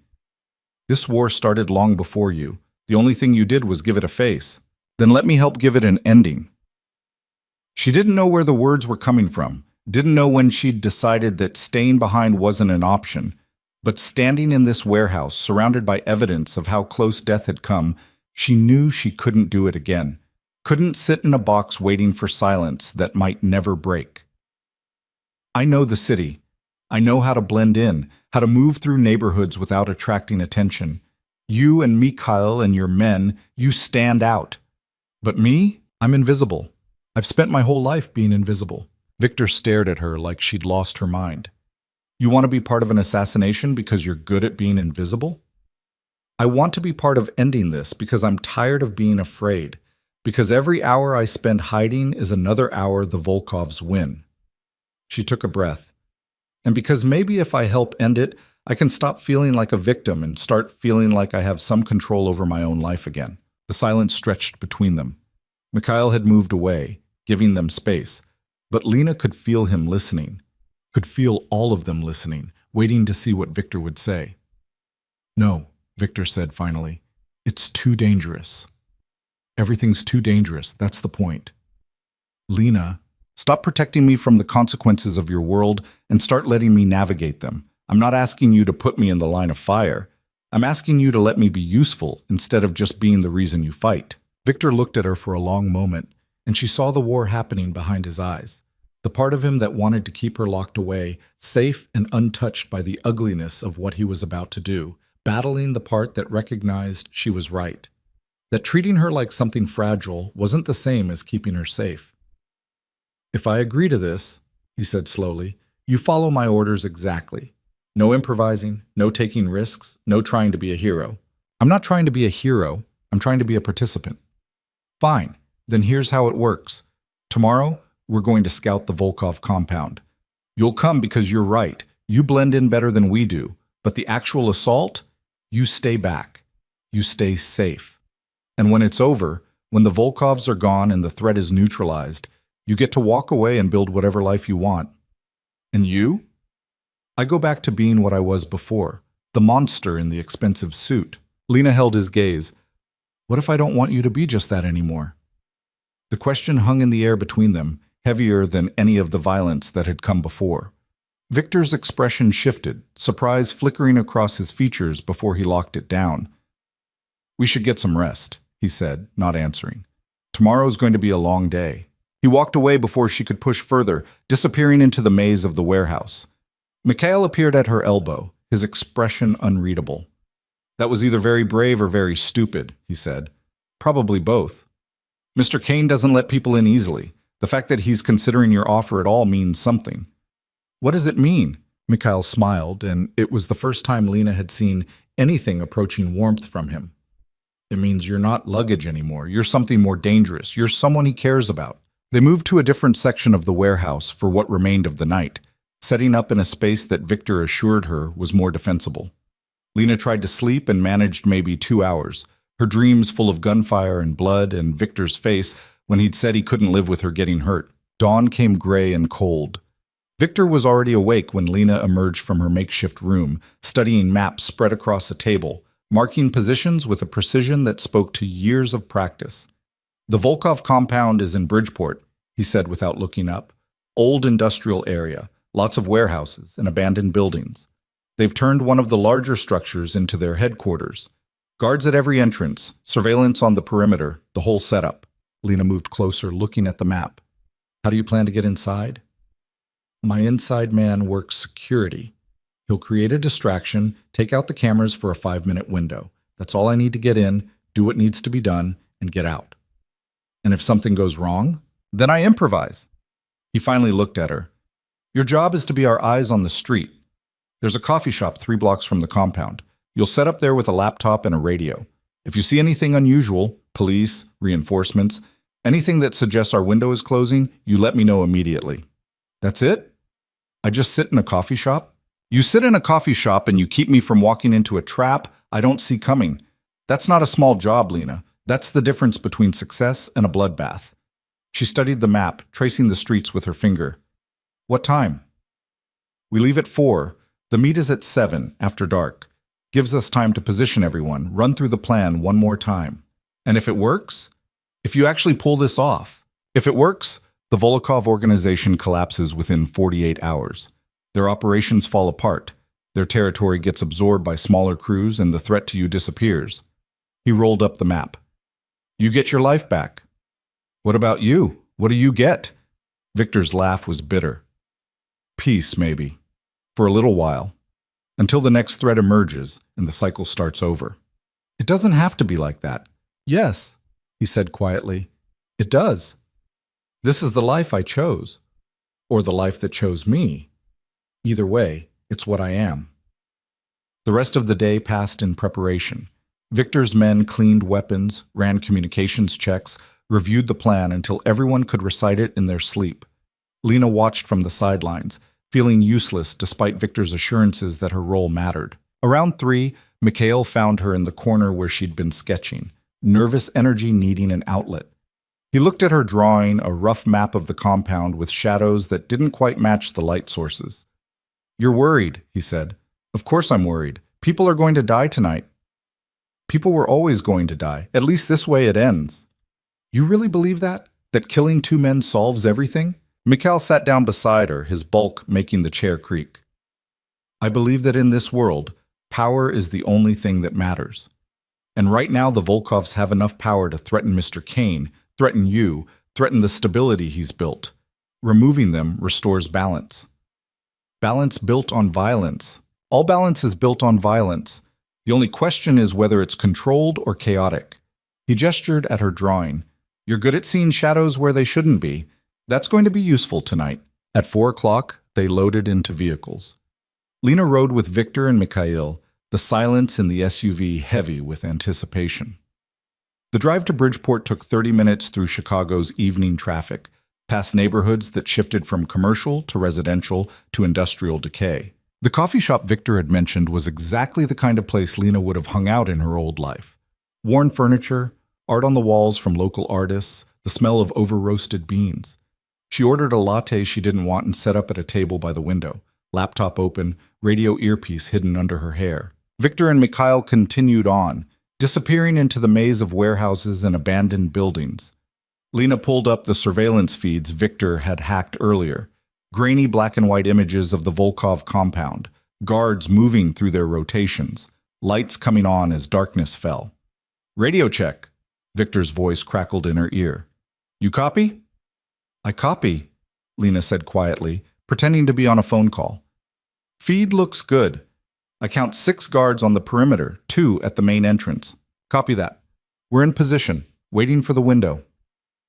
The next 45 minutes were the longest of Lena's life. She nursed her latte, pretended to work on the laptop, watched the street for any sign of trouble. A police car cruised by once, and her heart nearly stopped, but it kept going. 2 men in suits walked past the coffee shop, and she studied them until she was sure they were just businessmen heading home late. At 6:45, 3 black SUVs pulled up to the compound's gates. Lena's pulse spiked. Victor, you seen this? 3 vehicles just arrived. I see them. That's the Volkov brothers and their inner circle, right on schedule. A pause. This just got easier or a lot more complicated. How so? All the primary targets are about to be in the same building. Either we end this tonight with 1 strike, or we're walking into a room full of people who want us dead. Can you pull this off? About to find out. Stand by. On the surveillance feed, Lena watched the guards at the gate checking IDs, waving the SUVs through. The vehicles disappeared into the compound, and for a moment, everything was still. Then the lights went out. The entire compound went dark, emergency lighting kicking on a second later but providing only dim illumination. On the feed, Lena could see guards scrambling, pulling weapons, moving toward the main building. Windows open, Victor's voice said. Going in. Lena's hands tightened on the laptop, watching the feeds like her life depended on it, which, in a way, it did. She saw movement, shadows that might have been Victor and his team, or might have been guards, impossible to tell in the low light. Then gunfire. Muzzle flashes lighting up the darkness, sharp and brief. Shouting, in Russian and English. More shots. Victor, Lena said into the radio. Victor, what's happening? Static. Then, situation's contained. Stand by. Contained didn't tell her anything. Didn't tell her if he was hurt, if the plan was working, if any of this was worth the cost. She watched the feeds, counting shadows, counting shots, trying to read a story from images that told her nothing. 5 minutes passed. The gunfire stopped. The guards on the perimeter were moving toward the main building now, responding to something Lena couldn't see. Then Victor's voice. It's done. Package is secured. All targets neutralized. Neutralized. The word was clinical, empty of the reality it represented. Men were dead. The Volkov brothers. Their inner circle, however many others had been in that building. Copy that, Lena said, her voice steadier than she felt. Perimeter guards are converging on your position. You've got maybe 3 minutes before they breach. More than enough. Moving to extraction point now. She watched the feeds, saw shadows emerging from the main building, moving with purpose toward the north fence. Saw the guards reaching the building, entering, chaos erupting as they found whatever Victor had left behind. Then the feeds went dark. Someone had found the surveillance system, cut it off. I've lost visual, Lena said. Don't need it, we're clear. Victor's breathing was heavy in her ear. Stay put, Mikhail's coming to get you, 3 minutes. Lena closed the laptop, left money on the table for the latte, and walked outside on shaking legs. The street looked normal, cars passing, people heading home from work, the city indifferent to the violence that had just unfolded 3 blocks away. She could hear sirens in the distance, growing closer. Mikhail's SUV pulled up to the curb exactly 3 minutes later. She climbed in, and they drove away at a normal speed, just another vehicle in Chicago's evening traffic. "Where's Victor?" she asked. "Different vehicle, security protocol. We'll meet him at the rendezvous." The rendezvous turned out to be another warehouse, this one on the north side. Victor was already there when they arrived, standing in the middle of an empty space, staring at nothing. His hands were clean. He'd washed them somewhere. But there was blood on his collar, his cuffs, evidence he hadn't bothered to hide. Lena walked up to him slowly, like approaching a wounded animal. "Is it over? The Volkovs are dead. All of them. The organization will tear itself apart fighting over the scraps." He finally looked at her, and his eyes were empty. "It's over. You did it. I did something. Whether it was the right thing remains to be seen." He moved past her, heading for a door at the back of the warehouse. "You should get some rest. Tomorrow, we'll start figuring out what comes next." But Lena caught his arm, stopped him. "Victor." He turned back, and for the first time since she'd known him, he looked truly vulnerable, like the armor had cracked, and something human was showing through. "Thank you," she said, "for keeping me alive." "That's what I do, keep people alive." "No," Lena corrected. "That's what you did tonight. There's a difference." He held her gaze for a long moment, and something passed between them that Lena couldn't name. Understanding, maybe, or recognition, or just the shared knowledge that they'd survived something that should have killed them both. "Get some rest," he said again, quieter this time. "We'll talk in the morning." This time, she let him go. Morning came with the kind of silence that follows violence, the world holding its breath to see what would rise from the ashes. Lena woke in yet another unfamiliar room, this one cleaner than the warehouse, but just as temporary. For a moment, she couldn't remember where she was or why her entire body ached like she'd been running for days. Then it all came back. The compound, the gunfire, Victor's voice saying it was over. She found him in what passed for a living room, sitting on a worn couch with a laptop, monitoring news feeds. The television was on mute, showing aerial footage of the Bridgeport warehouse surrounded by police tape and emergency vehicles. "They're calling it a gang war," Victor said without looking up.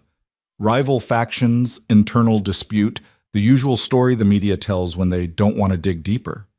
Lena sat down beside him, watching the footage. "How many?" "7 confirmed dead. The Volkov brothers, 3 of their lieutenants, 2 guards who were in the wrong place." He closed the laptop. "Could have been worse. Could have been you. Could have been both of us." He finally looked at her, and the emptiness from last night was still there, lurking behind his eyes. "I've been doing this for 15 years, Lena. Last night was the first time I walked into a situation thinking about what would happen to someone else if I didn't walk back out. That's called caring about people. Most humans do it. Most humans don't have body counts." "No," she agreed, "but most humans also don't take on an entire criminal organization to keep someone safe." Victor stood up, moved to the window. Dawn light was breaking over Chicago, painting the sky in shades of gold and pink that seemed obscene, given everything that had happened. "The Volkov organization is already fracturing.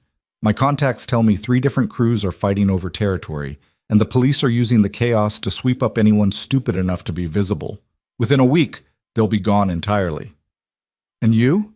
What happens to you?" "I go back to business, clean up the mess, rebuild what got damaged, make sure everyone knows the war is over, and we won." He turned back to face her. "And you get to leave, like I promised." The word should have brought relief, freedom, safety, the chance to reclaim her life. Instead, Lena felt something twist in her chest. "Just like that? Just like that. I'll set you up with new identification if you want it, money to start over wherever you choose. You could be in Seattle by tomorrow, Miami by the weekend, anywhere that's not Chicago and not my problem anymore." "Is that what I am? Your problem?" "You know what I mean." "Do I?" Lena stood up, moved closer. "Because from where I'm standing, it sounds like you're trying to get rid of me as fast as possible now that I'm not useful anymore." Victor's jaw tightened. "That's not... I'm trying to give you your life back. The one you had before I destroyed it. My life before was pouring coffee for people who didn't see me and going home to an apartment I could barely afford. You didn't destroy that, you interrupted it." She took a breath. "And yeah, the interruption involved fires and guns and more fear than I ever want to experience again. But it also involved someone seeing me, really seeing me. Not just the waitress with the quick smile, but the person underneath. Lena, I'm not finished. You spent weeks telling me I was in danger, that I needed protection, that my life depended on staying close to you.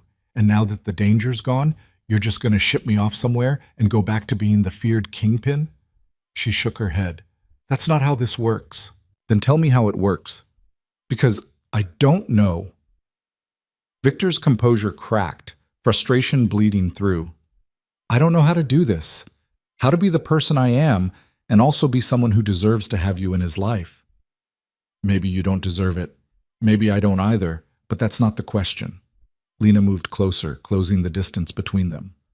The question is whether we want to try anyway. The silence stretched between them, heavy with possibility.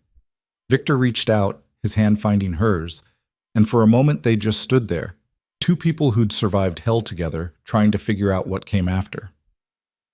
I've spent 15 years building walls, Victor said quietly, keeping people at a distance because distance is safe.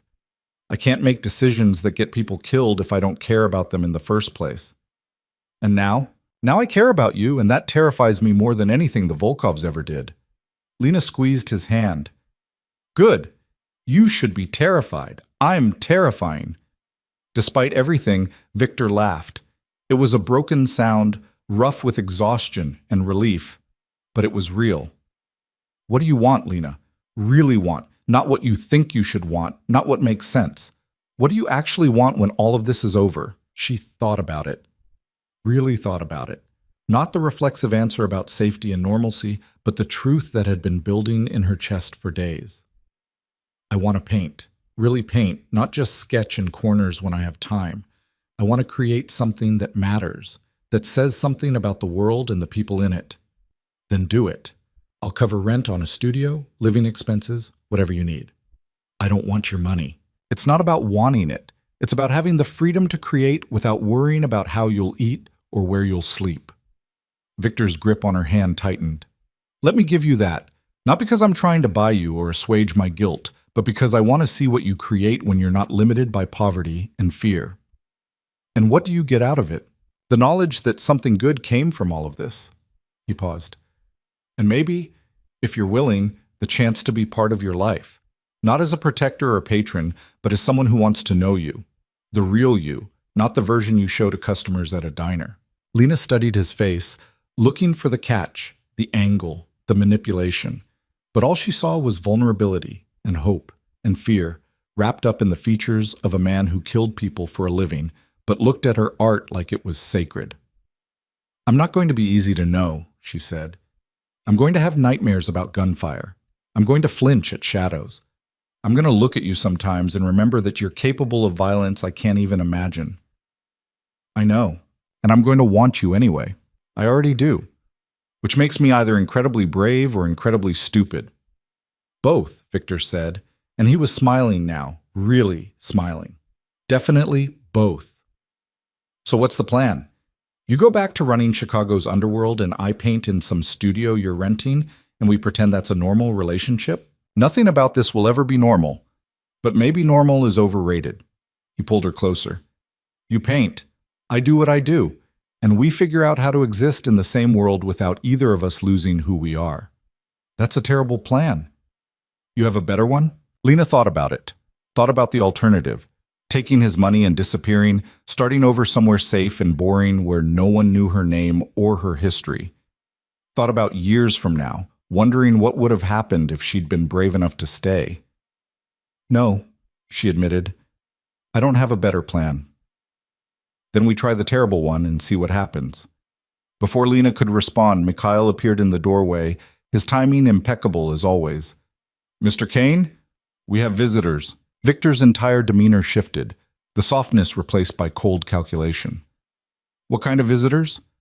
The kind wearing badges, FBI specifically. They want to talk about last night. Victor released Lena's hand, all business now.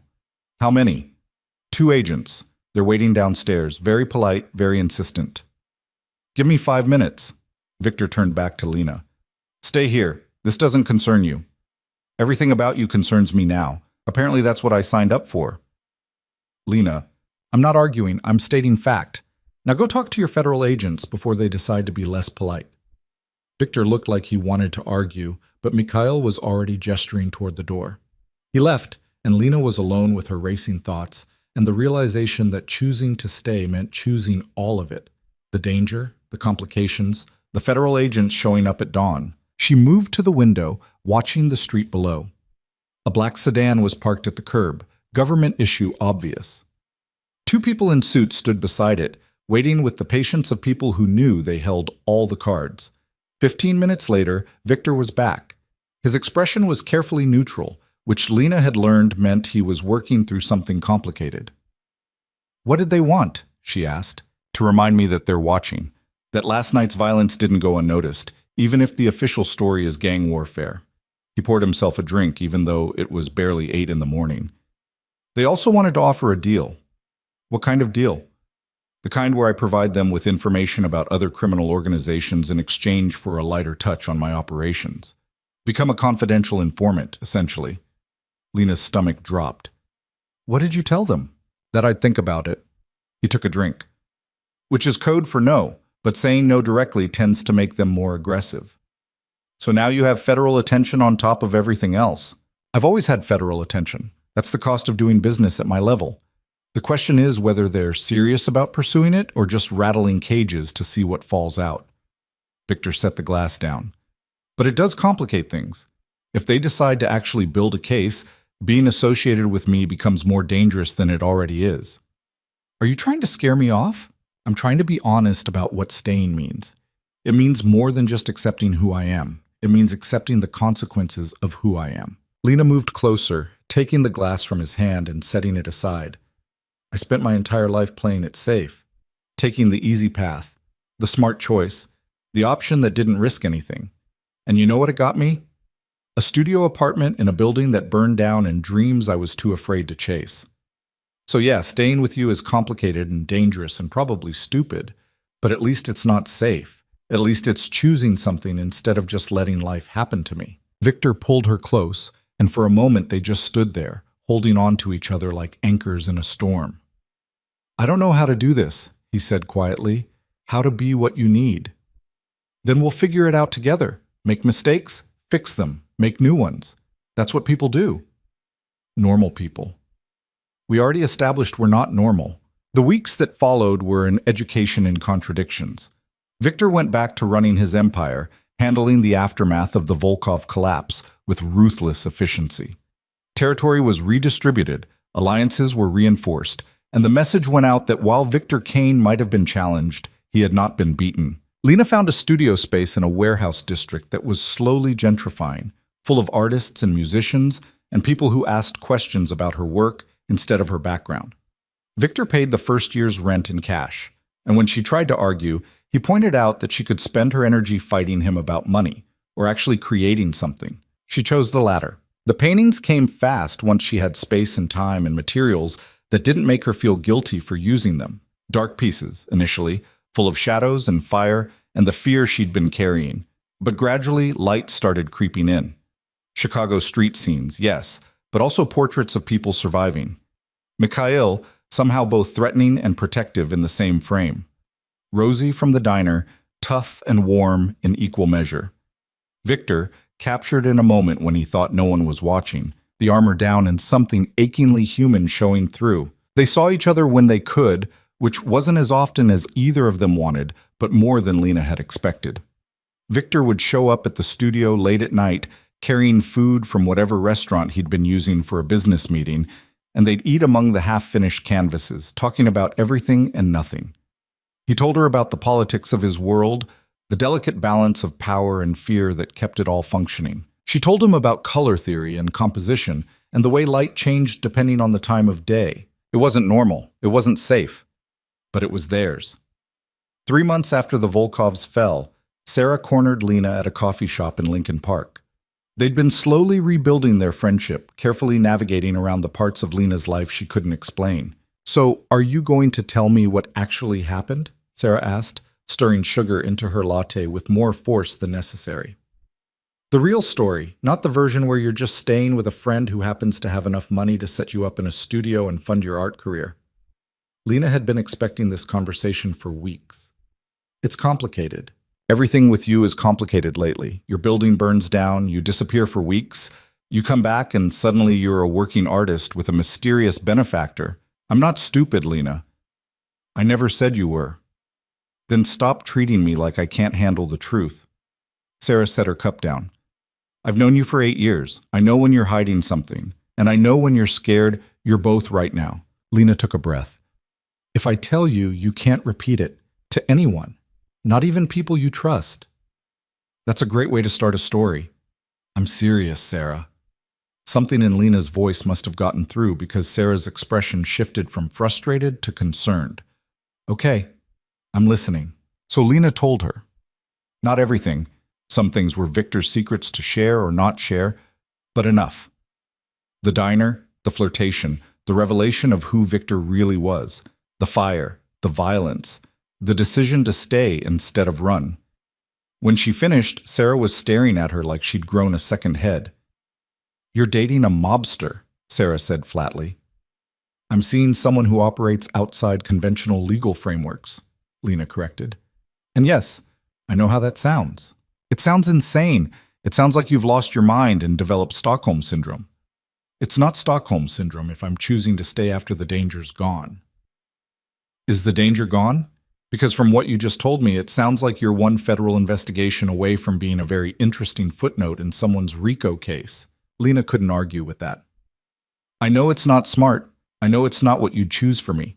But for the first time in my life, I'm not just surviving. I'm actually living, creating things that matter, being with someone who sees me as more than just potential. He's also killed people. Yes. And you're okay with that? Lena thought about it. Really thought about it. No, I'm not okay with it. I don't think I'll ever be okay with it, but I also understand that his world has different rules than ours. And he's trying, really trying to be more than just the violence. Sarah was quiet for a long time, stirring her latte even though the sugar had long since dissolved. I don't like this, she said finally. I don't like that you're in danger, that you're involved with someone whose life is measured in body counts. But you're an adult. You get to make your own terrible decisions. Thanks? That's very supportive. I'm not going to support this, but I'm also not going to abandon you because of it. Sarah reached across the table, taking Lena's hand. Just promise me you'll be careful, and that if it gets to be too much, if you need out, you'll call me. No judgment, no questions, just help. I promise. Good. Now tell me about the art. Because if you're going to date a criminal, at least let something good come from it. 6 months became a year. Lena's first gallery show happened on a rainy October evening, a small venue in Pilsen that normally showed experimental photography and abstract installations. She debated whether to invite Victor, knowing his presence would raise questions she wasn't ready to answer, but in the end, she left his name on the list. He showed up 30 minutes into the opening, wearing a suit that probably cost more than everything else in the room combined. Mikhail flanked him, scanning the crowd with the vigilance of someone who saw threats everywhere. Lena watched them enter, saw the subtle shift in the room's energy as people unconsciously moved away from the danger they couldn't quite identify. Victor found her in front of her largest piece, a canvas that depicted Chicago at sunset, the city burning and beautiful at the same time. You did it, he said quietly. Did what? Created something that matters. Something that'll outlast all of us. Lena looked at the painting, seeing it through his eyes. All her fear and anger and hope rendered in oil and canvas, permanent and real. I couldn't have done it without you. You would have found a way. You're too stubborn not to. Maybe, but it would have taken longer, been harder. She turned to face him. Thank you for seeing something in me when I couldn't see it myself. I saw what was always there. You just needed time and space to let it out. The gallery owner approached, a nervous-looking woman who clearly recognized that Victor was someone important even if she couldn't place him. Ms. Voss, there's a buyer interested in the Chicago piece. They're asking about price. Lena named a figure that would have been absurd a year ago, but felt right now, earned through months of work and fear and growth. The gallery owner nodded and disappeared. You're selling it? Victor asked. That's how this works. People buy the art. I make more art. I'll buy it. Whatever they're offering, I'll double it. Victor, I'm serious. I want that piece. Want to look at it every day and remember that something good came from all the violence. Lena studied his face, seeing past the calm exterior to the need underneath. It's yours, but not because you're paying double, because you understand what it means. The piece sold to Victor, though he insisted on paying full price plus a commission that made Lena's head spin. 3 more paintings went that night, bought by people who saw something in her work that resonated. By the time the gallery closed, Lena had enough money to cover 6 months of expenses and the validation that she wasn't just playing at being an artist. She was one. Victor took her to dinner at a place so exclusive it didn't have a sign, just a door that opened if you knew to knock. They sat in a private room overlooking the city, eating food that was more art than sustenance, talking about the show and the buyers and what came next. I'm proud of you, Victor said over dessert, in case that wasn't clear. It was clear, but hearing it doesn't hurt. You've built something real, something that's entirely yours, not dependent on me or my money or my connections. That matters. The money helped, Lena pointed out. The money bought time. You did everything else. He reached across the table, taking her hand. I want you to know that whatever happens, whatever comes next, you don't need me to keep being who you've become. You're an artist because you chose to be, because you put in the work, because you have talent worth developing, not because I wrote some checks. Why does this sound like a goodbye speech? Victor was quiet for a moment, and Lena felt her stomach drop. The FBI is getting more aggressive. They've subpoenaed financial records, started interviewing people in my organization. My lawyer thinks they're building a RICO case. How serious? Serious enough that I'm making contingency plans, moving assets, creating distance between my legitimate businesses and the other operations. He squeezed her hand, and making sure that when it comes down, you're protected. Your studio is leased under a shell company with no connection to me. Your bank accounts are clean. Anything you've bought or sold has paperwork that'll withstand scrutiny. You're protecting me from your own investigation. I'm protecting you from the consequences of being associated with me. There's a difference. Lena pulled her hand back, anger flaring. You don't get to make that decision for me. If you're in trouble, if there's going to be legal consequences, I want to know. I want to help. How? By being subpoenaed as a witness? By having your career destroyed before it's even really started because you're connected to a mobster? By being there. By not running when things get hard. She stood up, needing to move. You told me months ago that staying meant accepting all the consequences. I accepted them. Don't try to protect me from them now. I'm trying to protect you from going to prison for obstruction or conspiracy or any of the other charges they'll throw at anyone in my orbit. Then don't give them anything to charge me with. Keep me separate from your business, keep our relationship personal, and trust that I'm smart enough to navigate a federal investigation without implicating myself. Victor looked at her like he was seeing her for the first time. You're not going to walk away. No, I'm not. I told you that a year ago, and I'm telling you now. Whatever's coming, we face it together. You might regret that. Probably. But it'll be my regret to own. The federal investigation took another 8 months to materialize into actual charges. When it came, it was exactly as serious as Victor had feared. A massive RICO case targeting his organization and a dozen others, alleging everything from extortion to money laundering to conspiracy to commit murder. Victor's name was at the top of the indictment. The arrest happened at dawn, federal agents flooding his penthouse, rebuilt after the Volkov attack, with the kind of overwhelming force reserved for people they considered dangerous. Lena wasn't there, having gone home to her own apartment the night before, but Mikhail called her within minutes. He's in custody, Mikhail said, his voice tight. Don't try to contact him. Don't go to the courthouse. Don't do anything that creates a connection between you and this case. Is he okay? Physically, yes. Everything else, we'll see. The trial lasted 4 months. Lena watched from the gallery, careful to sit in different sections each day, never in the same spot twice. She saw Victor in his expensive suits, looking calm and controlled while prosecutors detailed 15 years of criminal activity. Saw witnesses testify about violence she'd tried not to imagine.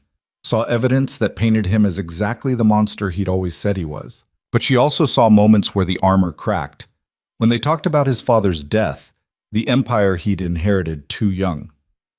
When they detailed how he'd protected his people, taken care of families, built something that was brutal but also stable in a world that was chaos. The prosecution wanted to paint him as purely evil, but the reality was more complicated. The jury deliberated for 6 days. When they came back, the verdict was mixed. Guilty on some charges, not guilty on others, hung on the most serious counts. It wasn't the vindication Victor's lawyers had hoped for, but it also wasn't the complete destruction the prosecution wanted. Sentencing came 2 months later. The judge gave Victor 5 years, with credit for time served and possibility of early release for good behavior. It could have been 20. It could have been life. Lena was there when they took him away. She watched him walk out of the courtroom in handcuffs, watched him disappear into a system designed to break people like him, and she made a decision. The next 5 years weren't easy. Lena visited Victor as often as the prison allowed, driving 3 hours each way to a facility that was more humane than some, but still fundamentally about punishment and control. They talked through phones separated by glass, about her art and his legal appeals and the life they'd built that was now on hold. Her career grew in his absence. A second show, then a third, then gallery representation that meant steady sales and real recognition. She painted the city she loved and the violence she'd survived and the complicated man who'd changed her life. Critics called her work raw and honest, unflinching in its examination of power and survival. They didn't know how much of it was autobiography. Victor got out after 3 years, his sentence reduced for cooperation with an investigation into corruption within the prison system. He walked out of the gate on a cold November morning to find Lena waiting in a car she'd bought with money from her art, wearing a coat she'd chosen herself, no longer the waitress who'd poured his coffee and wondered what he saw in her. He slid into the passenger seat, looking thinner, harder, but alive. "You came." "Of course I came. Where else would I be?" "Living your life. Moving on. Finding someone who doesn't come with federal convictions and a reputation that'll follow you forever." Lena started the car, pulling into traffic. "I did live my life. I moved on from who I was. But I didn't find someone else because I didn't want someone else. I wanted you. I still do. I'm not who I was. Prison changes people." "Good. I'm not who I was either. We'll figure out who we are now together." They drove back to Chicago in silence, both of them processing the weight of what came next. Victor's empire was gone, seized by the government or absorbed by rivals. His reputation was intact enough that people still feared him, but the power was mostly memory now. He was just a man, released early from a sentence he'd earned, trying to figure out what came after. Lena had bought a loft in the same building as her studio, big enough for 2 if they were willing to share space. She showed it to him that first night, watching his face as he took in the art on the walls, the furniture she'd chosen, the life she'd built. "This is what you created while I was gone," he said. "Part of it. The rest is figuring out what we create together, now that we both get a second chance." Victor moved through the space, touching things lightly, like he was afraid they'd disappear. "I don't know how to be ordinary, how to be just a person without the power and the fear and the control." "Then don't be ordinary, be extraordinary in different ways." Lena moved closer. "Use what you know to help people instead of control them. Build something legal and real and lasting. You're smart enough. You're disciplined enough. You just need a different target. And you think I can do that? I think you survived 3 years in federal prison with your mind intact and your principles mostly solid. If you can do that, you can do anything." It took time. Victor started small, consulting for security firms that needed someone who understood how criminals thought. Then private investigation work, using his connections to help people who'd been failed by conventional systems. The money wasn't what he'd made before, but it was honest, and it was enough. Lena kept painting, kept building her career. Her 4th show included a series of portraits titled After the Fall, each one depicting someone rebuilding from destruction. Victor was in one of them, though only she knew which one. The collection sold out before the opening was over. 2 years after his release, Victor proposed. Not with a ring. Too traditional, he said, and also complicated by the fact that jewelry made him think of blood money and assets seized by federal agents. Instead, he gave her a set of keys to a building he'd bought in her name, a place big enough for both a studio and a gallery, with an apartment above where they could live. I can't accept this, Lena said, staring at the keys. You can. It's yours, legally and completely. I bought it with money I earned legally, and it's titled in your name only. No strings, no complications. Victor, I spent 15 years taking things from people. Let me give something instead. Let me help you build something that'll outlast both of us. Lena looked at the keys, then at the man holding them out. He was different from the person she'd met in the diner all those years ago, scarred by prison, humbled by loss, rebuilt into something that was somehow more human than what he'd been before. On one condition. What condition? You work there with me, not as my benefactor or my protector, but as my partner. We build this together. Victor smiled, and it reached his eyes in a way that still surprised her. Deal. The gallery opened 6 months later. Lena's work filled the main space, but they also showed other artists, emerging voices who needed a platform, people with stories worth telling. Victor handled the business side with the same precision he'd once used to run a criminal empire, except now he was negotiating with art buyers instead of rival gangs. They lived in the apartment above the gallery, in a space that was theirs in a way nothing else had ever been. Some nights, Lena would wake to find Victor standing at the window, looking out at the city he'd once controlled, and she knew he was wrestling with ghosts she couldn't see. But he always came back to bed, always chose the present over the past. On their first anniversary of opening the gallery, Lena stood in the main room after closing, looking at the collection they'd curated together. Victor joined her, wrapping his arms around her waist, his chin resting on her shoulder. You know what I was thinking about today? He said. What? That morning in the diner, when I told you who I really was and you looked at me like I'd just destroyed your world.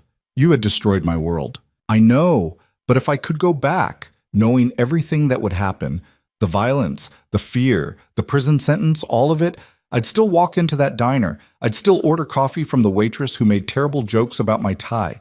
Because it led here. To this. Lena turned in his arms, looking up at him.